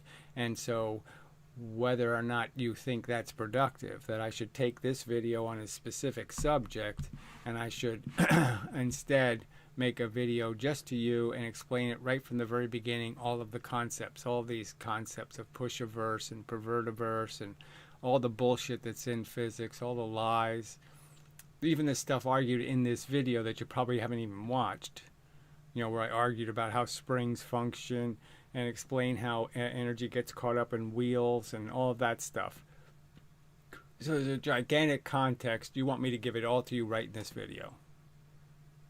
Now that's a little unrealistic, right? You have to concede, okay, you're being a little unrealistic. Anyway, but I don't want to frustrate you. Sorry, buddy. Well, again, you're going to keep doing this buddy crap. You don't think that's disrespectful? I'm not your buddy. I'm not your boy. I'm not your bro. I'm not your brah. I'm not any of that crap, fucker. And this whole wonderful night, fuck you. There's no such thing as a wonderful night on the, you know, on planet Earth. Not if you're at all a realist. Fuck. He still hasn't left, though. He's still doing best of luck. Cheers. Oh, cheers. Yeah, whatever the fuck that means. Fuck you, E. How's that? Is that a good enough, you know? I don't even know what any of this crap means. What does peace the fuck out mean? You know, peace out. What is cheers? What is all that bullshit? Well wishing? What's the point of it? I mean, I guess I should write my own polite salutations, you know, for when people leave. They just say, well, that's all, folks. Yeah, that's all, folks. You know, see you next time. There, that's fine. Yeah, see you next time. All right. I can understand the lack of accountability from a conventional physics can be irritating. Okay. I don't particularly see how their new discoveries are making any sense. Well, let's not even bother with all that crap. I mean, it's all crap. I mean, they never even proved the existence of a quark, and they've been talking that shit for 40 years or 50. You know, so what's the point? What's the point of having a conversation with physicists about any of their standard model horse shit? Because all of it is just, they just say so. Neutrino, antimatter, anti-protons, anti-neutrons, anti-everything. Oh, it's just such a anti-atoms. I mean, it's just retarded nonsense. You know it can't be. None of this crap can be hiding anywhere. Where is all the antimatter hiding? I mean, it's just ridiculously silly. Ugh. You know, it's just so bad. So fucking bad. So yeah, their foundational physics is garbage, and then obviously everything they built on the foundation is garbage.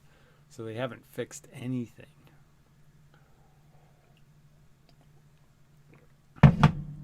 Again, the very fact that Professor Lewin makes a video saying there's twice the momentum in the thing that didn't move.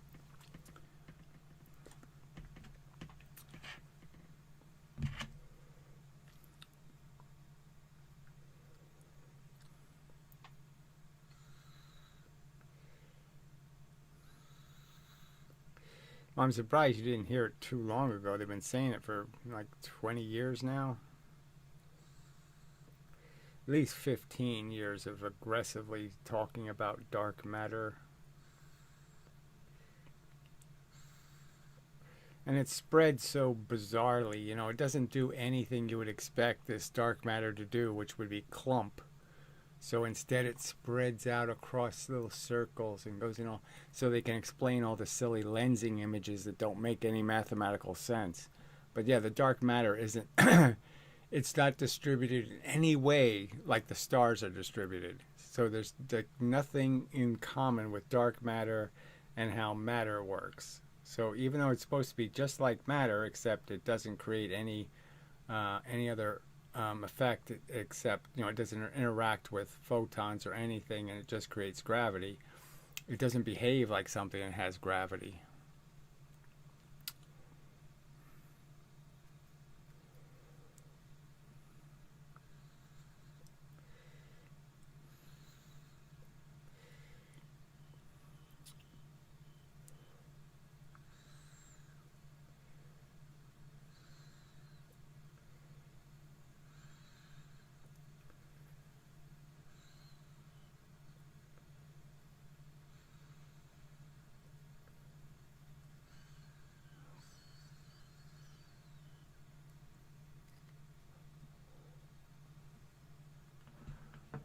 It's just so much bad physics. I mean, I could talk about LEGO a little bit, just because it's just so bad. Because they don't tell anybody the truth about what they're doing, and the fact that they really haven't had any true confirmational results. So they built these things in Japan and in Europe, and as far as I know anyway, they don't have any confirmation like where they actually found the same event with all of the detectors. Actually see the same thing.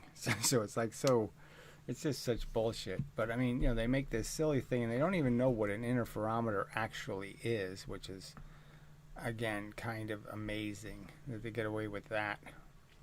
All right, but so they start off with an ultraviolet laser. So they start off with a high frequency, very tight little frequency dots. And then they convert it into infrared, which now if you know anything about this kind of physics, you know that you really want to use something with the tightest frequency to get the highest resolution. So the smaller your photon, the higher the resolution in all cases where you're going to do a measurement with something at a frequency. So even if you were using bullets, you could see a surface better if you use bullets that go fast, hit each other in fast repetition, and you're catching them to see what the surface looks like. You'll see better, okay, with ones at higher frequency. So that doesn't even make sense. So they turn into infrared, and then they don't just shoot it, and then there's a target here, that measures the light that, right? That's the way it comes back. Goes through, gets split, returns, and comes back that way. Yeah, that mirrors this way. Okay. So first off, the beam splitter, right? So I've made all these arguments about how beam splitters don't do what they claim they do, right? You could use a plain piece of glass, and you'll get almost a 50% transmission rate, right? You'll reflect almost half the light, and only half the light will go through. And so you could do just a plain piece of glass with a little bit of moisture on it, and it works. But anyway, and so why would you half silver it? Half silvering it would make it way too opaque, because you already have a huge amount of light being reflected without the silver. So, they say a half silvered mirror. Well, it can't be half silvered, because then you're going to have like 75% of light going one way and the other way. And the simple argument is that, the speckles of mirrored surface is the same thing. Here we're right back to slit experiments, aren't we? Single impediment experiments, right? Two surface experiments. So we're throwing a whole bunch of single impediment experiments in front of the photons, right? So obviously these photons are fringing all over the place, right? So when the first beam goes through, reflects off the silver, they're saying, but it's obviously not, but anyway, and reflects, that beam, all right, didn't go through the specks, but the beam that does go straight through, that went through the speck, so we know that's going to scatter. So this beam is doing this the whole time because it's fringing, and then it reflects off a mirror and then goes back. And this beam didn't reflect at all. Didn't go through slits, so it didn't get fringed, and so it just comes straight back. So you know that these two beams really aren't the same. One of them went through the particles, the space between the particles, and got fringed all over the place, and one of the beams is not being fringed. So the two beams can't be stated to be the same. They have some different character. And then when they come back together, obviously this beam has been spreading the whole time, and this beam is now only going to spread here, this little tiny distance. So you have basically one beam that spread a whole bunch, and one beam that spread just a tiny little bit. Okay, so they are very different beams when they finally get back to this detector. All right, and the thing they don't tell you is that, okay, this is 2 miles, well, almost 2 miles, right? And they pretend this is a nice little mirror and no problem. But they don't do just that. They bounce this back and forth 800 times.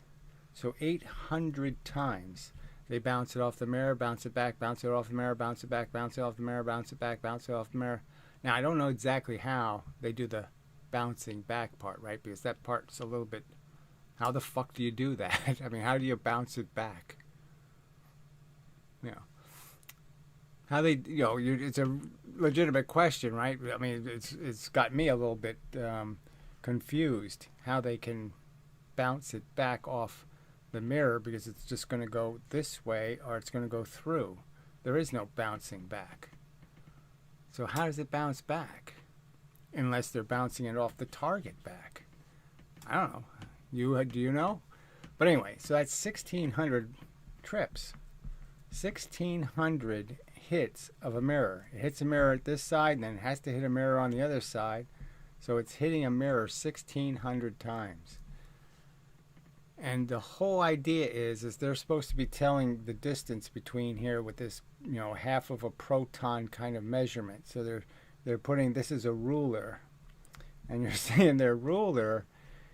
You know, we all know, or I shouldn't have to tell you, that mirrors have atoms, and the fact is the light doesn't hit the first atom. It's on the surface. It might hit an atom 3 atoms deep or 10 atoms deep. So the problem is that any surface is a row of atoms, and the fact is that the energy from the photon could hit the surface photons, or it could go all the way in here and hit this one and come back out.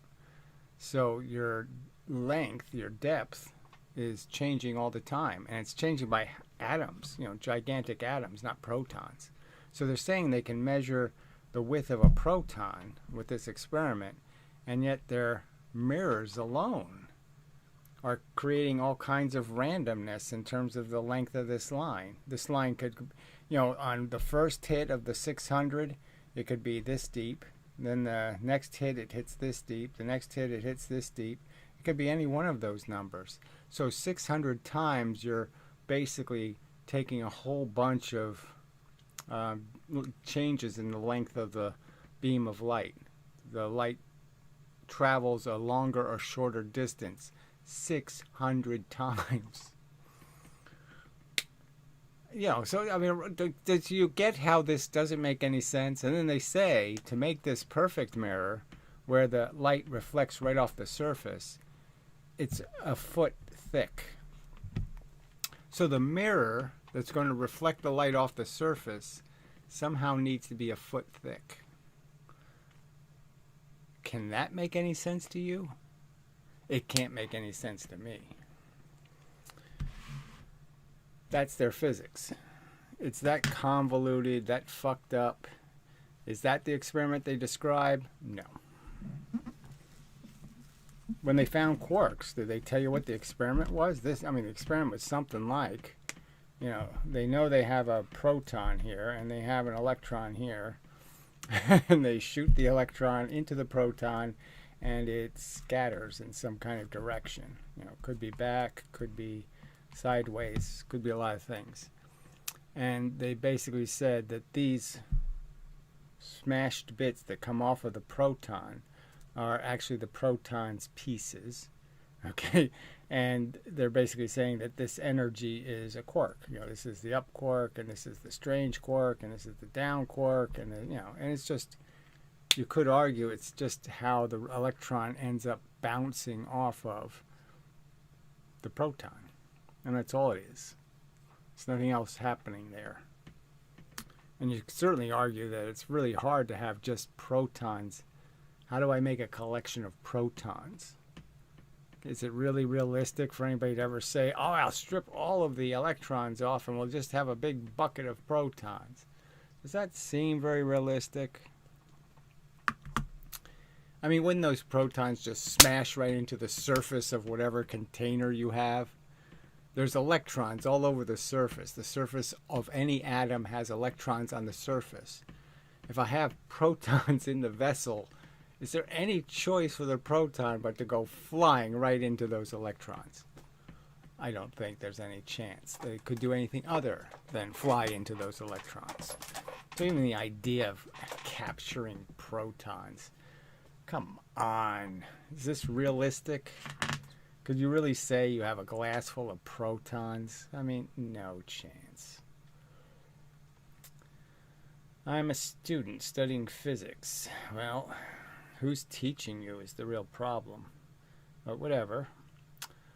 Any advice for going into the field? Yeah, it's almost impossible to say, right? I could say, well, why don't you, try to have a conversation with your instructor and say something like, well, what experiments do we really have that prove the existence of kinetic energy? I mean, do we have lever experiments? Have we ever measured 4 pounds dropped 1 foot and 1 pound dropped 4 feet and proven that even though those two things have completely different momentums, I mean, one has twice as much momentum when it hits the surface, and you're going to argue they have the same kinetic energy? Do you have an experiment that shows that to be true?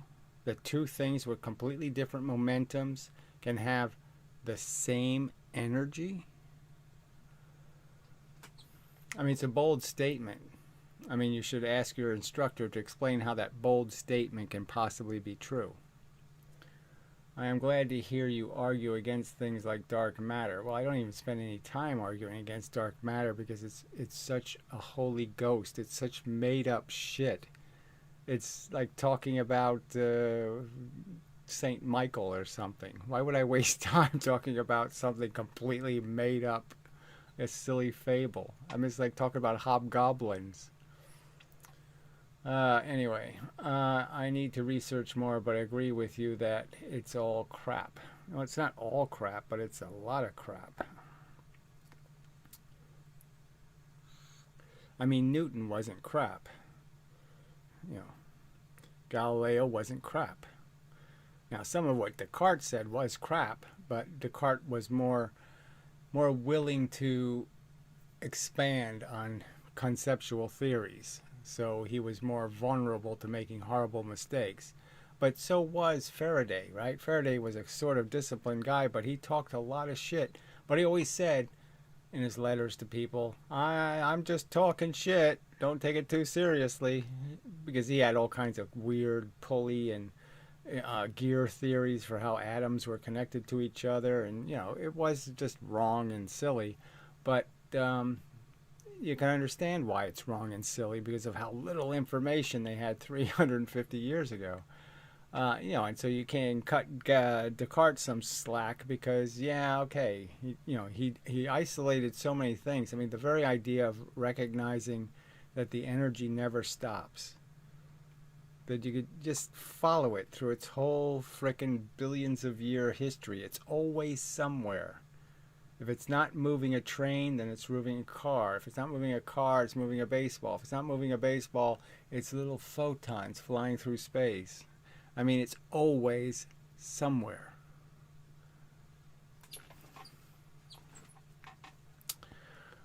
Let's see. I need to research. Okay, dark photons. I don't know why you're saying that. I don't like that at all. I don't know what that means. But whatever. Don't like it. Quick question. The search bar feature that lets you find specific words across. Yeah, unfortunately, the guy who did that work, committed suicide. So, yeah, I don't have it anymore. So I have to take that off the website. I probably could. I mean, I know the basic concept, so I just have to download a couple of programs that allow you to do this shit. But I just don't have enough time to devote to it, so I probably am not going to continue the feature because it's too much work for me to do it.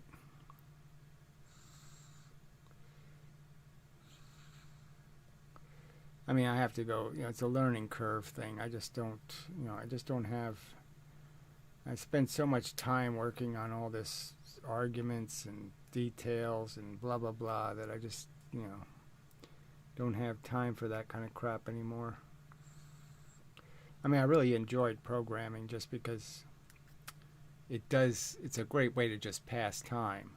But in a way, that's very bad, right? Because you only have so much time left, especially at my age. So, so passing time shouldn't be my objective.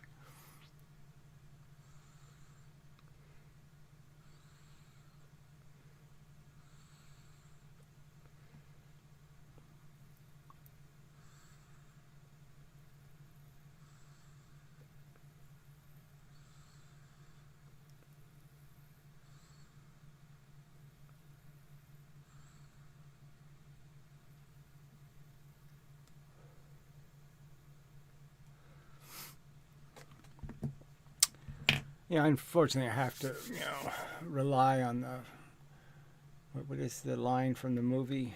I have to rely on the something of strangers. Yeah, whatever.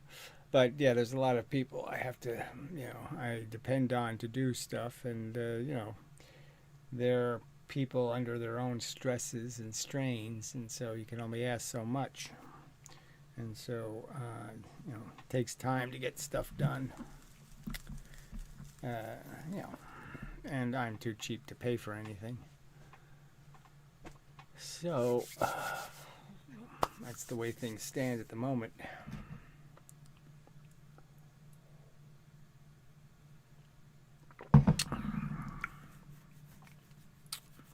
I mean, I will pay for somebody to do these experiments. So if somebody wants to do the simple little cart experiment, do it in a nice, precise way, videoed it, very good quality, and to just prove the point, that the little 3-spring car, okay, pushed against the wall, and that you're going to get 1 velocity with 1 spring, 2 velocities with 2 springs, and 3 velocities with 3 springs. And I'll only put in 1 unit of work, 2 units of work, 3 units of work to create that, so there will be no 3 will not equal 9.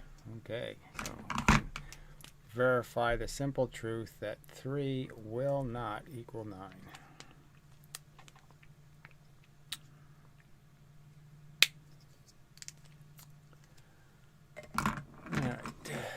Let's see. Sorry to hear about that. I found the feature helpful. I wanted to search up on the physics website about superpositions and particles not having defined states until measured.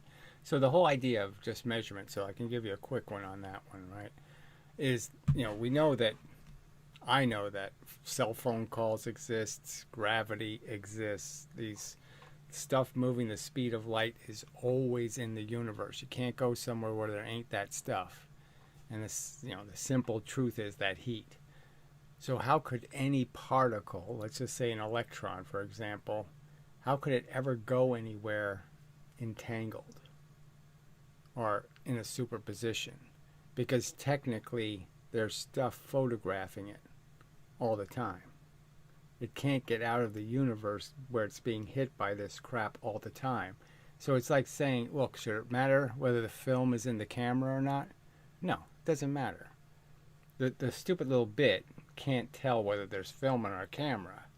It just cares that the photons are hitting it, and it has to be somewhere for the photon to hit it. That's just a fact. So we know that, this is sort of horseshit, right? That nothing could be entangled or superimposed, or there couldn't be any dead cat scenario, because there's so much energy constantly hitting the thing. The heat alone, right? Just the infrared radiation alone is constantly outing where it is. You could see, you could probably just take one of those cameras and you actually see the heat profile of the cat. So the cat's even radiating heat, let alone the box inside having the heat.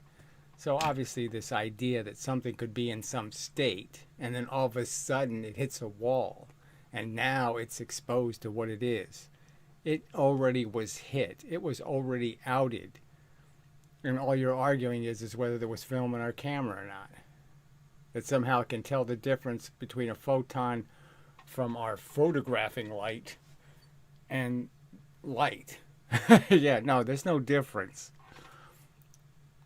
I'm being photographed right now by this camera, but obviously I'm sending photons over there and sending photons over there. I'm constantly sending pictures somewhere. I can't be in a superposition. All right, anyway. About not having defined states until measured. it's pseudoscience. Yes, it is nonsense. I don't deserve the amount of hate you get. Oh, you don't? Yeah, well, of course I don't. I don't deserve to be swatted. I don't deserve all the other pranks these people play. I don't deserve the crank phone calls and all the other nuisances. But yeah, so what? Deserve doesn't have much to do with life on Earth. And it certainly doesn't have much to do with human civilization. And that's just a really sad fact. And it's been a sad fact for a long fucking time. Which sort of reminds me, I'm listening to the audiobook of Charles Dickens' Bleak House. And it's insanely long book. So, and it's just, it's so well written in terms of all the character development, and the person who reads it, on YouTube is really quite good, the woman. And so, well, whatever. But, it's just so,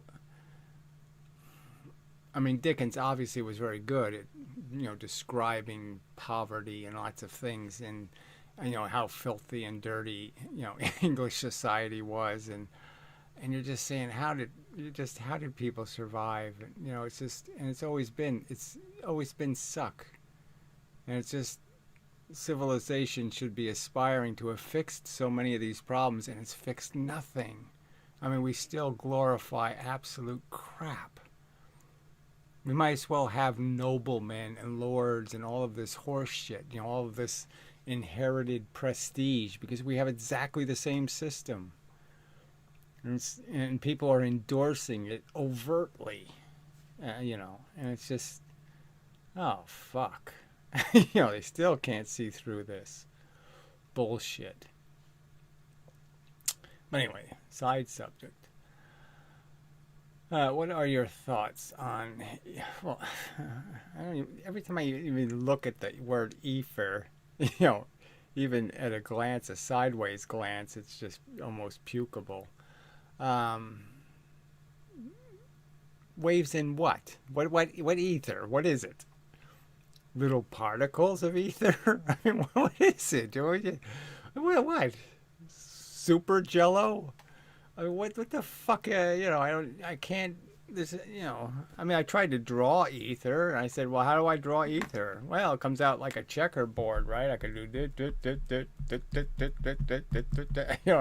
I'm saying, well, if it's random ether, that's not going to work at all, because all the lines will be different length.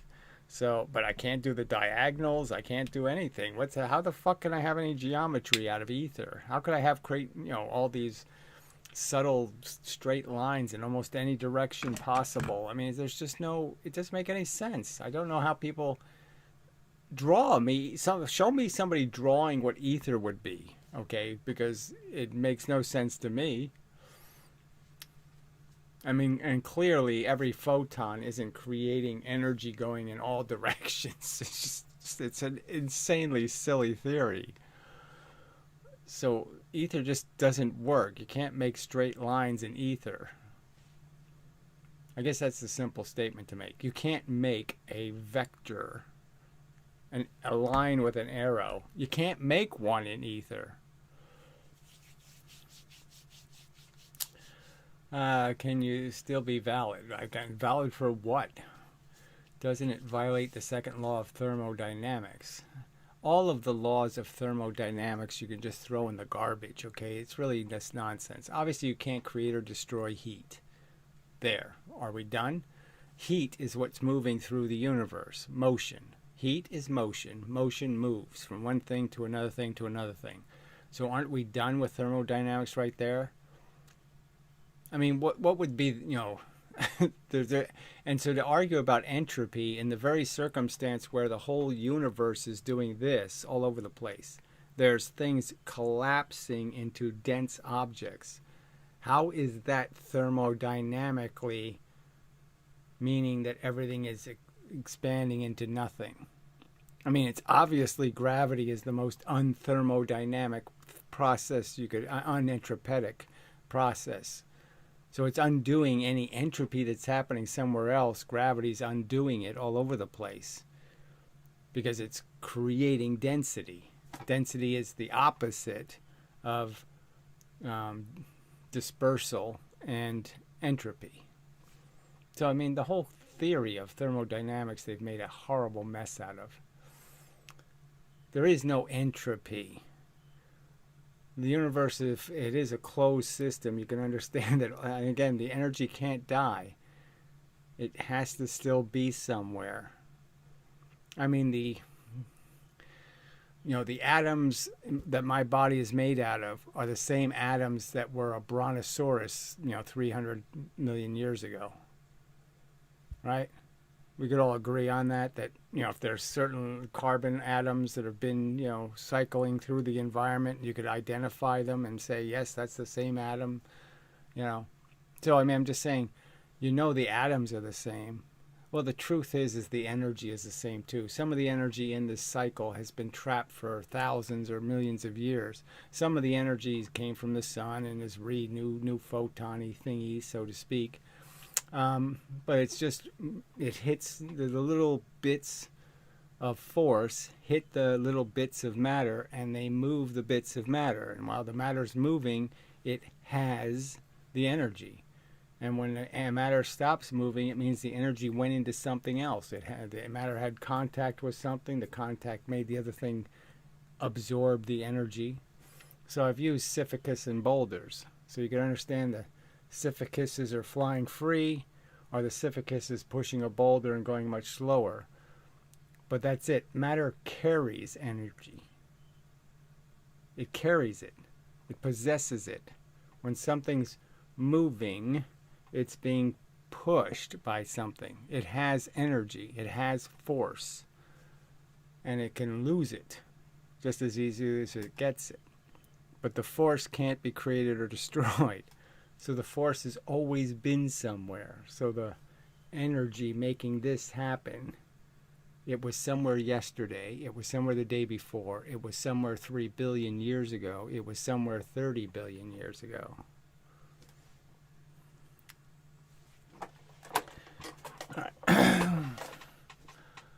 Let's see. Thermodynamics, i.e. entropy. Also, which physicists do you follow? Well, I obviously don't follow any of them. I attempt to engage them in some sort of debate that they will not have in any form, either written. Look, I had a couple protracted, email exchanges with a couple of physicists, and it was just so futile, in the sense that they won't confine themselves to these simple experiments and explain how they believe this happens when they know it can't happen. So I made hundreds of videos 100 videos, maybe 75 videos, 85, pointing out how Steve Mould made a video about levers that's just absolute shit. And none of them will comment. None of them will take a stand and say, I'm here to defend Archimedes and the 2,000-year-old theory of the law of the lever. Because they're challenging it with this silly MV squared crap. Because once you provoke it, once you force them to answer, they have to defend the Holy Ghost. So they contrive nonsense to say somehow the Holy Ghost is real, okay, using this argument that somehow the lever that proves it isn't real, somehow does prove it is real, when no, they didn't do the experiment, did they? No. I'm just saying scales have been used, levers as scales have been used for thousands of years reliably because the law of the lever works. And the simple truth is it proves there's no kinetic energy.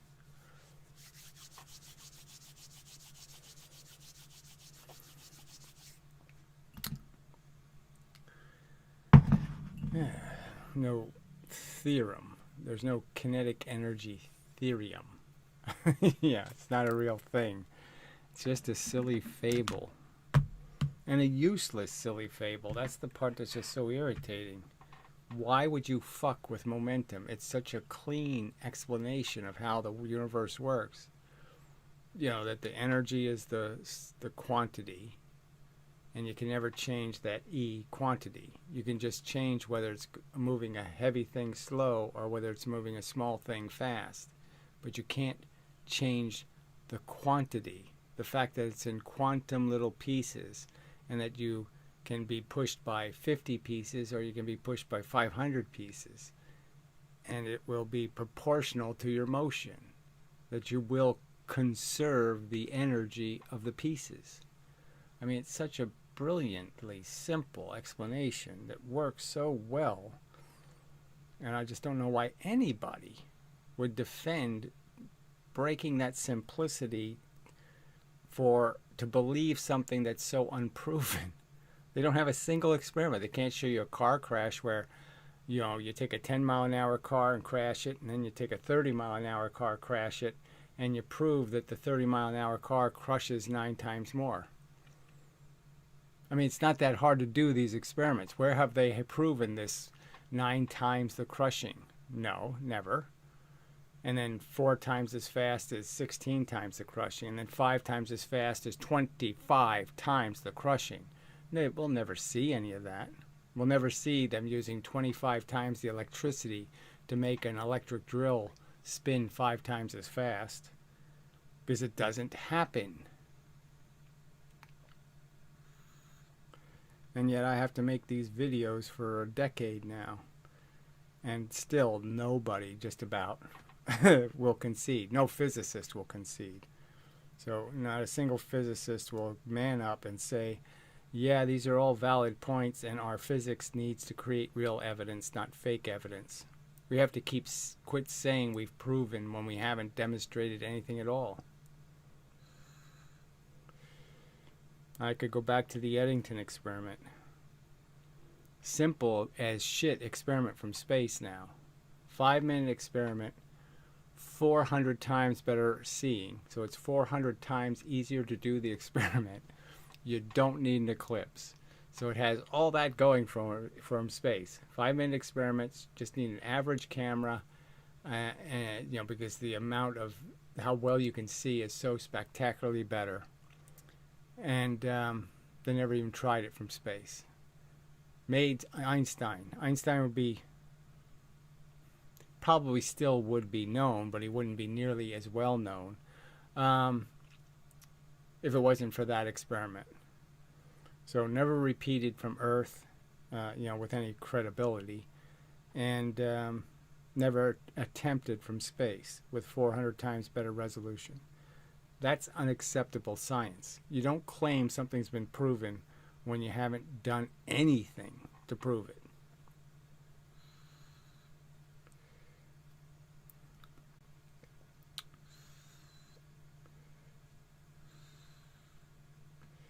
Especially in light of the fact that every other physics experiment done in the history of mankind demonstrates that you can't ever collide something going the speed of light into something going the speed of light. That is a force into a force.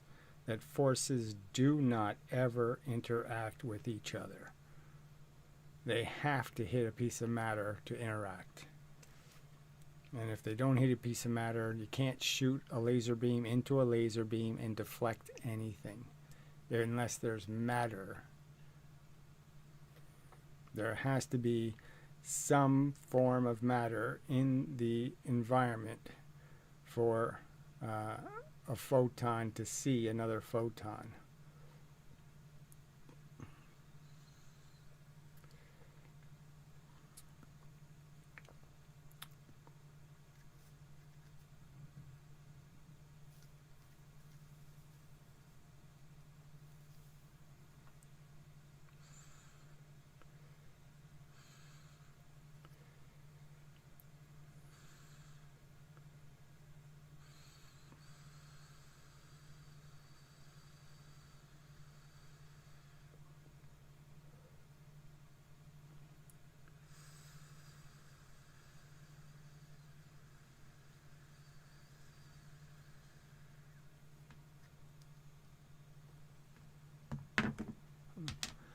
unsatisfactory.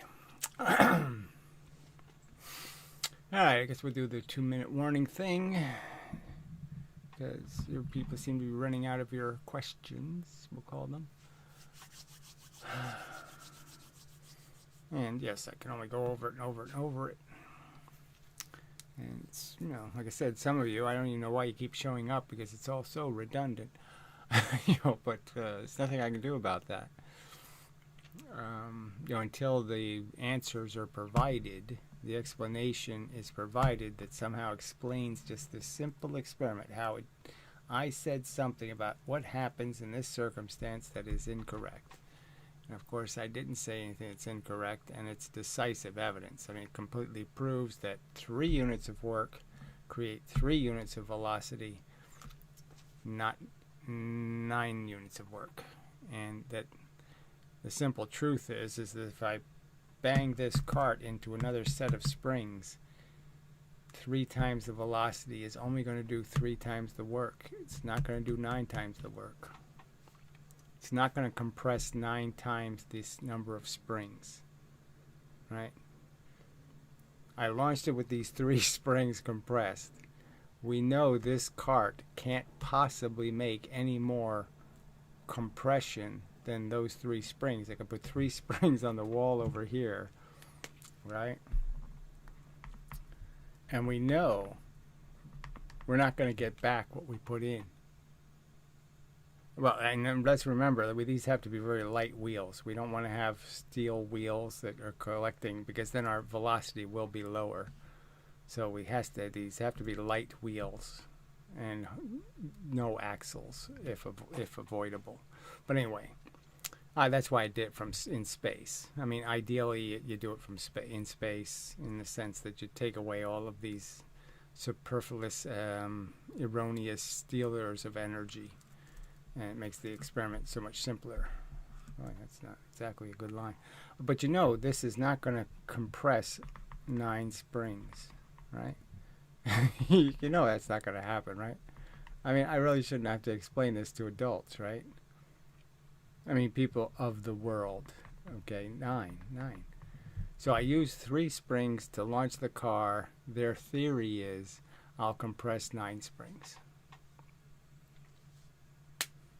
Because I have 9 times the energy. Does it make any sense? No.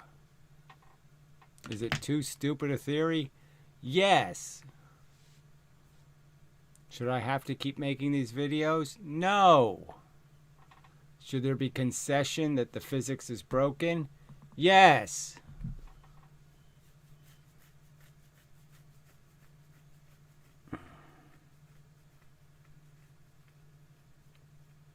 I mean, you really can't illustrate any clearer than that, right? 3 compressed springs. I will get 3 times the velocity of 1 compressed spring. Their argument that 3 times the velocity is 9 times the energy, that's what their theory says. That's what 1/2 mv squared says. Absolutely. But I will not compress 9 springs. So obviously it doesn't have 9 times the energy, because it won't happen.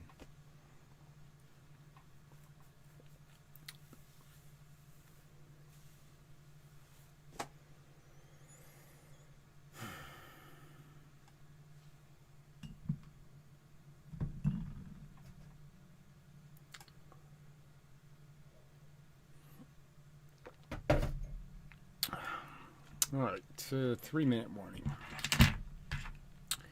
2 minutes and 48-second warning, or something like that.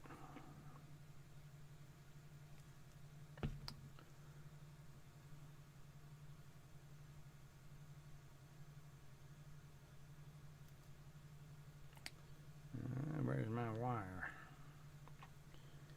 Hello, wire? Where are you? Oh, you're over here. Really gotta buy myself a decent smoker. But I should be quitting soon, so I won't bother.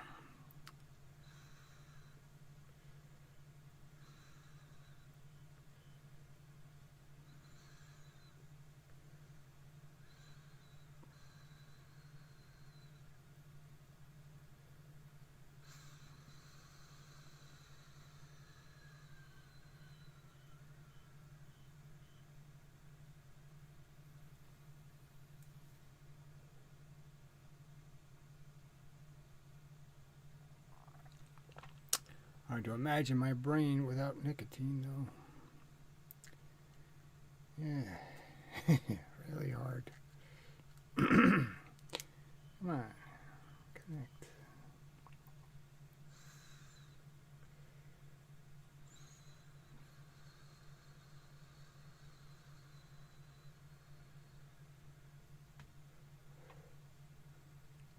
This thing ain't working very well.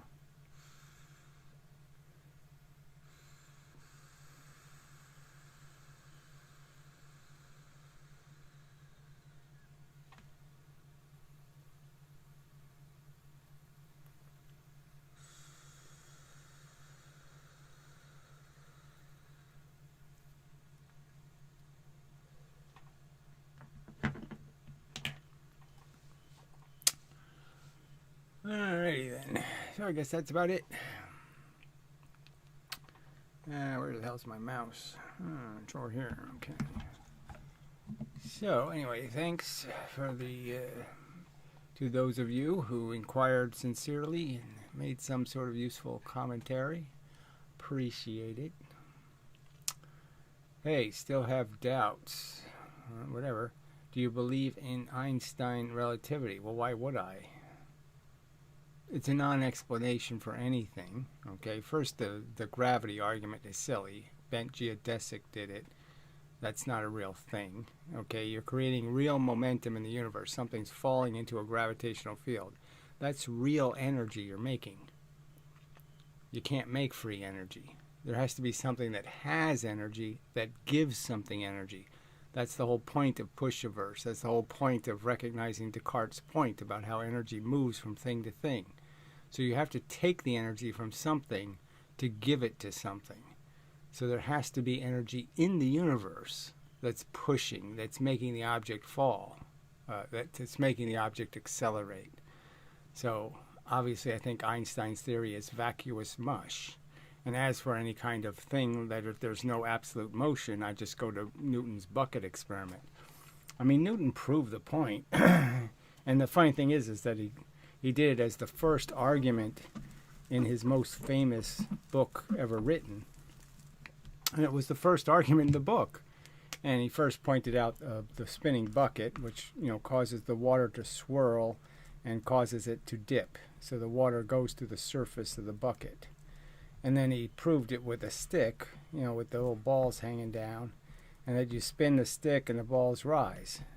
And the simple argument is there's no way this isn't real. It is no way it can't be called, this has to be real energy, because you can't imagine the whole universe spinning and then say, well, if I spin the universe, somehow it makes the water go up the side of the bucket, or it makes these things fly up in the air. So I have a stick with two little balls hanging out and I spin the whole universe. There's no rational reason that would create more gravity and cause the balls to rise. There's no rational reason why that would happen. So clearly it was a disproof of any notion of relativity, meaning nothing's moving, that motion isn't real, that motion has something to do with space disappearing. No, it doesn't. There's three-dimensional space, and there's real places in three-dimensional space. That's Newton's argument, and it's my argument. Let's see. Do waves really don't need a medium? There's no waves in anything but mediums. And waves aren't even waves in mediums. I mean, you can understand water, right? Okay, let's just do this. You can understand that the water has molecules of water, right? They're molecules of water, and they're uncompressible, which means, they just really aren't elastic. So if I push on them, I create high pressure. So you could sort of understand that, yeah, okay, they are pressurized. Now, I can't really describe the pressure of a non-compressible liquid, right? I can't show you how it's compressed, but obviously it feels the force. So I'm going to illustrate it by showing the water molecules being closer together, and that illustrates the pressure. But we know it doesn't compress. And so the simple argument is what does the water want to do? I drop something into a puddle, and I get a bunch of rings. What's the water really doing? Well, the water wants to go this way, But what happens? It has high pressure here. Well, it hits this, and what is it going to do? It's going to create high pressure right in front of it. It's going to have high pressure here. Well, where's their low pressure? Well, I can't go down because the ground is down there. So that's not going to relieve my pressure. So where do I go? I go up, and I make a wave. And then what happens? Well, the wave is defeating gravity. So gravity is storing the energy, essentially. I'm storing capacity for this water to go back down because I have to have higher pressure to maintain it up here. Without high pressure, it can't stay up here. So eventually, the wave, okay, goes ahead of the pressure that was here, and now it can push back down. So it's ahead of the high pressure, and now it can go back down because there's no high pressure here anymore. But the fact is it can't go backwards because that's where the high pressure is. And it can't go down because that's where high pressure is. So where does it have to go? Oh, it has to go back up again or a little bit forward. So it goes a little forward, and that creates high pressure, and it goes back up again. And so the wave isn't a wave. I mean, it's a whole mechanical process. Just like a photon isn't this. That's not a photon. A photon isn't a ball in space. Well, a wave isn't just some magical thing traveling through something. It's clearly the vibration, the motion of electrons, protons, and atoms. So what the hell you want to talk about mediums for and tell me that space is a medium? It isn't a medium. There's shit flying through it. Bullets go right through the air just like a photon goes through space. It's irrelevant to the bullet, pretty much. I mean, obviously it makes the bullet hot, but there's no need for a medium. None. And when there is a medium, it's a complex thing that's happening. It's not a simple thing that happens. A wave isn't elemental. And a wave is a very complicated thing. And the same thing for sound. Sound's doing the same thing. It's obviously, I'm going to argue to you that sound is all sonic booms. There's no sound without the sonic boom. That is, you have to go faster than the speed of sound in the material to be able to transmit sound long distance. And all you're simply doing is going the speed at which you need to go to make the energy stay in a straight line. So there's a simple principle that if you want energy to keep going straight, it has to be going fast.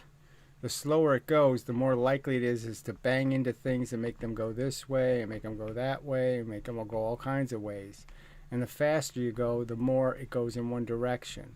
So you have to move the vibration faster than the speed of sound to get it to bang into the atoms and just keep everything moving. You know, keep all the energy in one direction.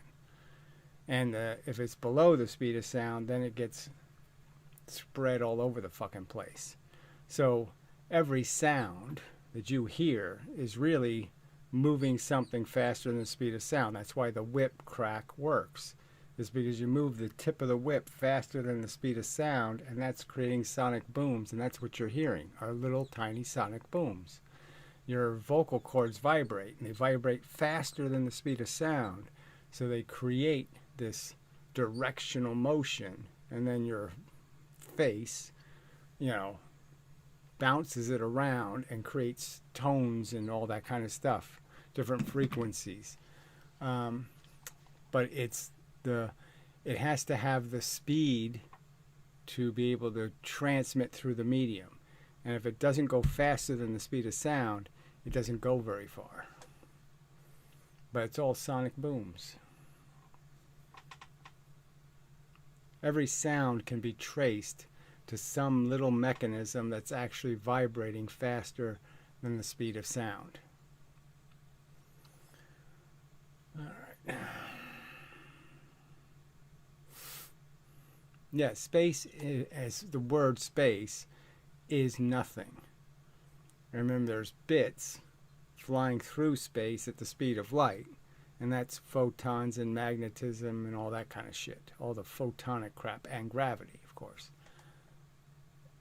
And that's all there is. And then those little bits hit clumps like electrons and protons, push them together, okay, create atoms, and then the whole atoms can move.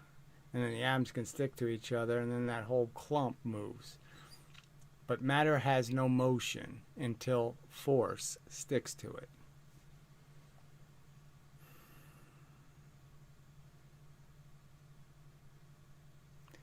The force is the energy, and the matter is the substance. Something like that.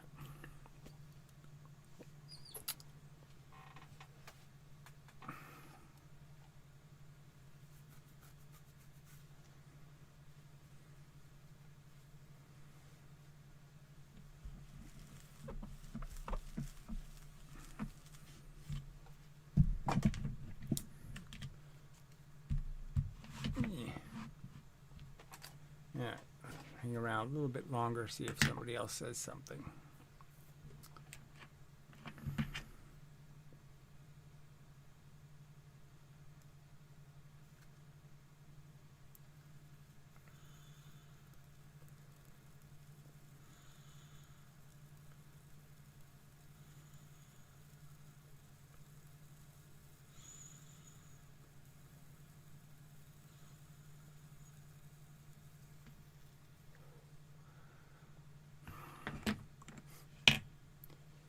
I'm not saying there's no entropy. I'm saying it's not the only thing happening in the universe. So clearly, you could argue that things tend to go from being clumped to falling apart. We see that a lot.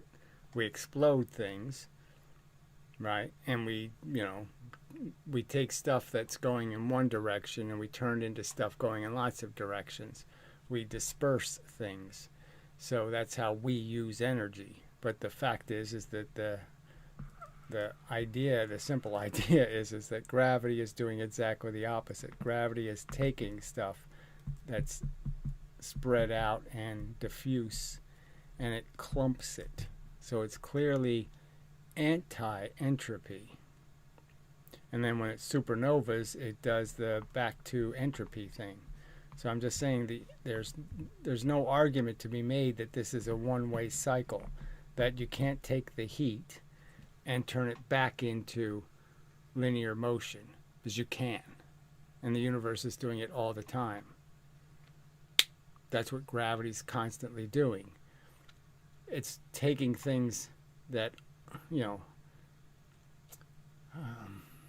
it's first pushing things towards something, and then as it pushes towards, it's always going to be a linear motion. So it's taking heat, pressure, and it's converting it into motion of a big object all the time. So it's clearly a cycle.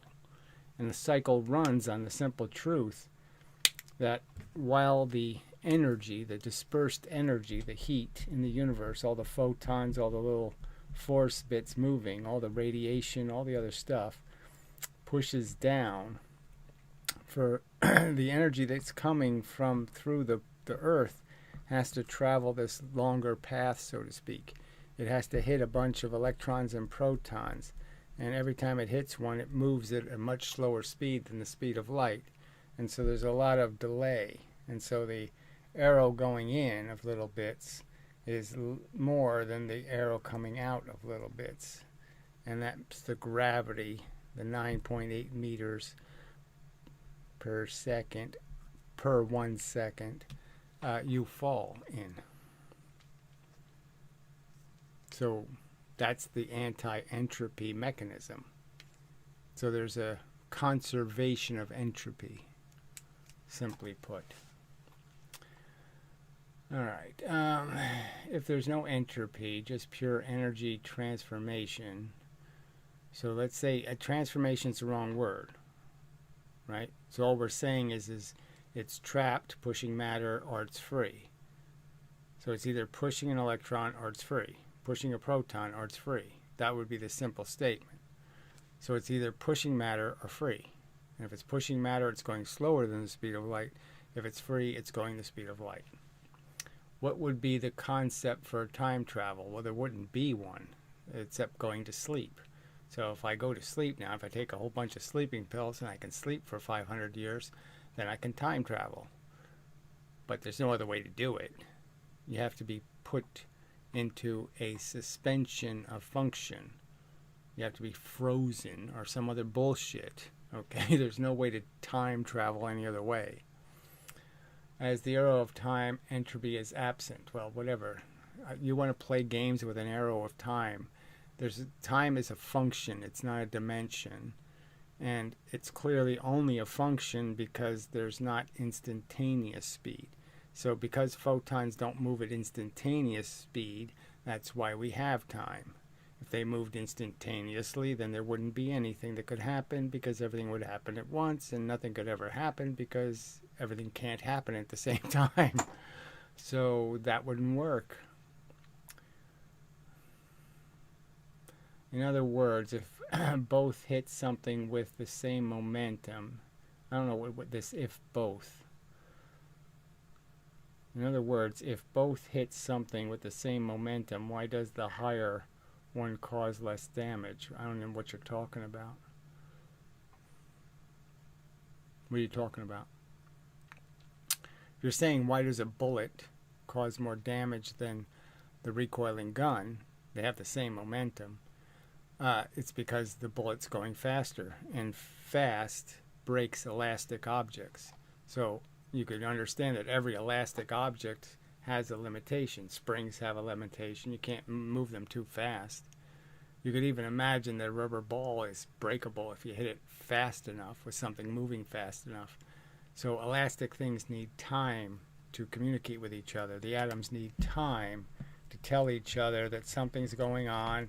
We're all going to move this way a little bit. You move a little bit, I'll move a little bit. They need time to spread the energy. And if you don't give them any time, they break.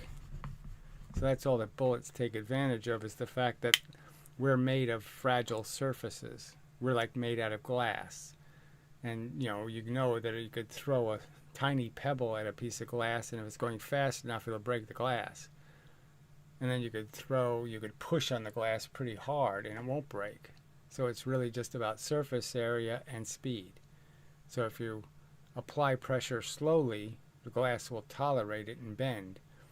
But if you get it too high a frequency, even of sound, you'll break the glass because it's moving too quickly. It can't elastically tolerate the speed of the movement.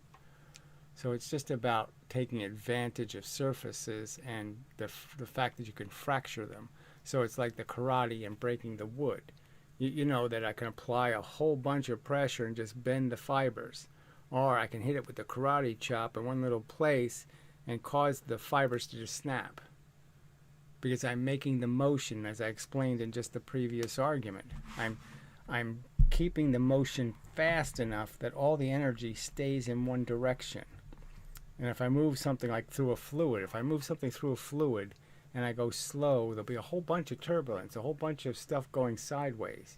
But the faster I go, the less turbulence there'll be. The less I'll be sharing my motion with the substance, the less friction there will be between me and the medium. So the faster I go through the medium, the less energy I transfer to it. The slower I go, the more energy I transfer it. So it's just like a ball rolling on the surface. I roll the ball twice the velocity, it goes 4 times the distance. Why? Because there's less friction, because there's less gravity per square inch. The faster I go, the less contact I'm making with the surface, the less weight I have per inch. I mean, all these arguments fit together. They're decisive proof, frankly. It's decisive evidence. All right, different masses. How does your model account for the difference? So I just explained the bullet thing. In other words, if both hit something with the same momentum, why does the higher one cause less damage? So the higher mass, you should say. I just explained all that. Speed matters, but it's not more energy. So it's like a tipping point argument, right? I want to tip something over. I can hit it slowly, and it'll elastically rebound, bing, bing, and so I won't tip it over. But if I hit it with the same 3 baseballs, and I hit it quickly while it's still moving this way, bang, bang, bang, then I tip it over. It's that kind of simple argument. I mean, it's a decisive argument, right? I mean, it's not more energy. The 3 baseballs, there's just 3 baseballs. That's all I'm doing. I'm throwing 3 baseballs. I throw them quickly, it tips it over. I throw them slowly, it doesn't tip them over. I mean, it's just kind of obvious. It has nothing to do with how much energy it is. It has to do with how quickly I'm imposing the energy. And the faster I can impose it, the more likely I am to defeat it. So I could do this with magnets. Okay, little magnets. Right? I could have a magnet in that middle. And the fact is, it could be locked in there. But the quicker I move it through that magnetic field, the less the magnetic field can cling to it or hold it. So the faster I move something through there, the less it's going to be affected. And the slower I move it through, the more it's going to pop onto one of these magnets. So the same principles apply. I can defeat the forces with velocity, but I don't have more energy. I'm just applying it differently.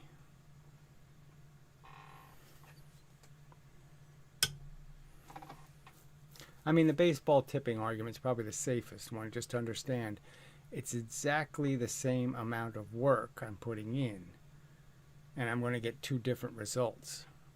And that's the simple fact of how energy affects our surfaces. They're 2 different results, but it's the same energy. So I could have an ultraviolet photon hit me, and I could have an infrared photon hit me. It's made of the same 3 elements, let's say. Say the photon has 3 elements. It's the same quantum of energy. And all I've done is apply it in a tighter frequency. So in the same amount of time, it's a very different amount of energy. So in the same amount of time, it's not the same amount of energy, density-wise.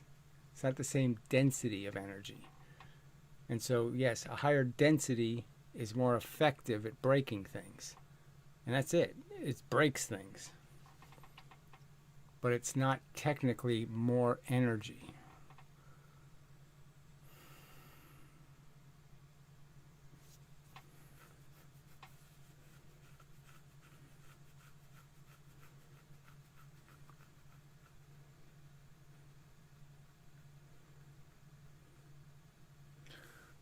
There's probably another example, let's see, of I could use the pointy arrow versus the dull arrow. I mean, I could shoot the arrows with exactly the same bow pressure, exactly the same velocity, and they can hit the surface. And the pointy one's going to go in further. So it's going to look like it's more energy, but you can know it's not more energy. It's just taking advantage of the fact that the arrow's pointed. And it's going to push the matter in a different manner. So it's going to do less work than the one that has to push it in a dull way. So what's your major? Oh, fuck you in the ass. I hear you're wrangling code. I don't know what the fuck this is. Are you building the next simulation or just dabbling? Well, you go fuck yourself, asshole. I don't need this disrespectful crap from you, you little fucking turd. Go eat shit and die. Get what you deserve, hunk of garbage. Shit talking fucktards.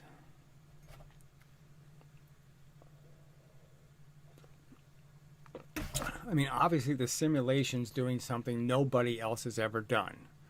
It perfectly duplicates charge. Perfectly. Perfectly accounts for everything Maxwell said charges would do. And it does it with the simplest 2 + 2 + 3 rules. 2 kinds of matter, 2 kinds of force, 3 kinds of interaction. And that's it. And this piece of human garbage will sit there and attempt to diminish it in some way and say it ain't something when it's hugely something. And that will be proven in the future. So, I mean, I'm just saying that this is just more evidence how most humans are human garbage, because they can't ever do honor to the truth. They can't respect the truth. They don't care about evidence. They just give a shit about their fucking fables, their fucking religions. And that's all they care about. And their hate. They just resent me. They don't want me to be right. I'm not a proper person to be right. I'm too much of a, whatever, an asshole, however you want to describe it. Somehow it matters who I am. It doesn't matter what the invention is. It just matters who the inventor is. I mean, that's their bigotry. They can't even get past that. They have so little respect for the truth. They're just saying who's carrying the truth, who's the messenger. That's all they give a shit about. Is it one of our kind? That's all they're doing. It's if it's one of us, one of the trolly shit of the planet Earth.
All right, so I guess that's a good enough note to end on.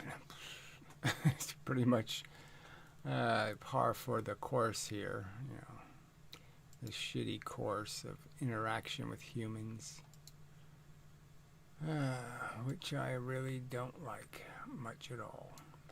So anyway, till the next time and such, and so forth and whatnot. And yeah, that's good enough. Yeah, 9 viewers, not too great, but has to do, I guess. I can't do much about it. Yeah, I can't. It's just, what am I going to do? Dancing girls? Yeah, no, I don't think I'll resort to that. So, till the next time.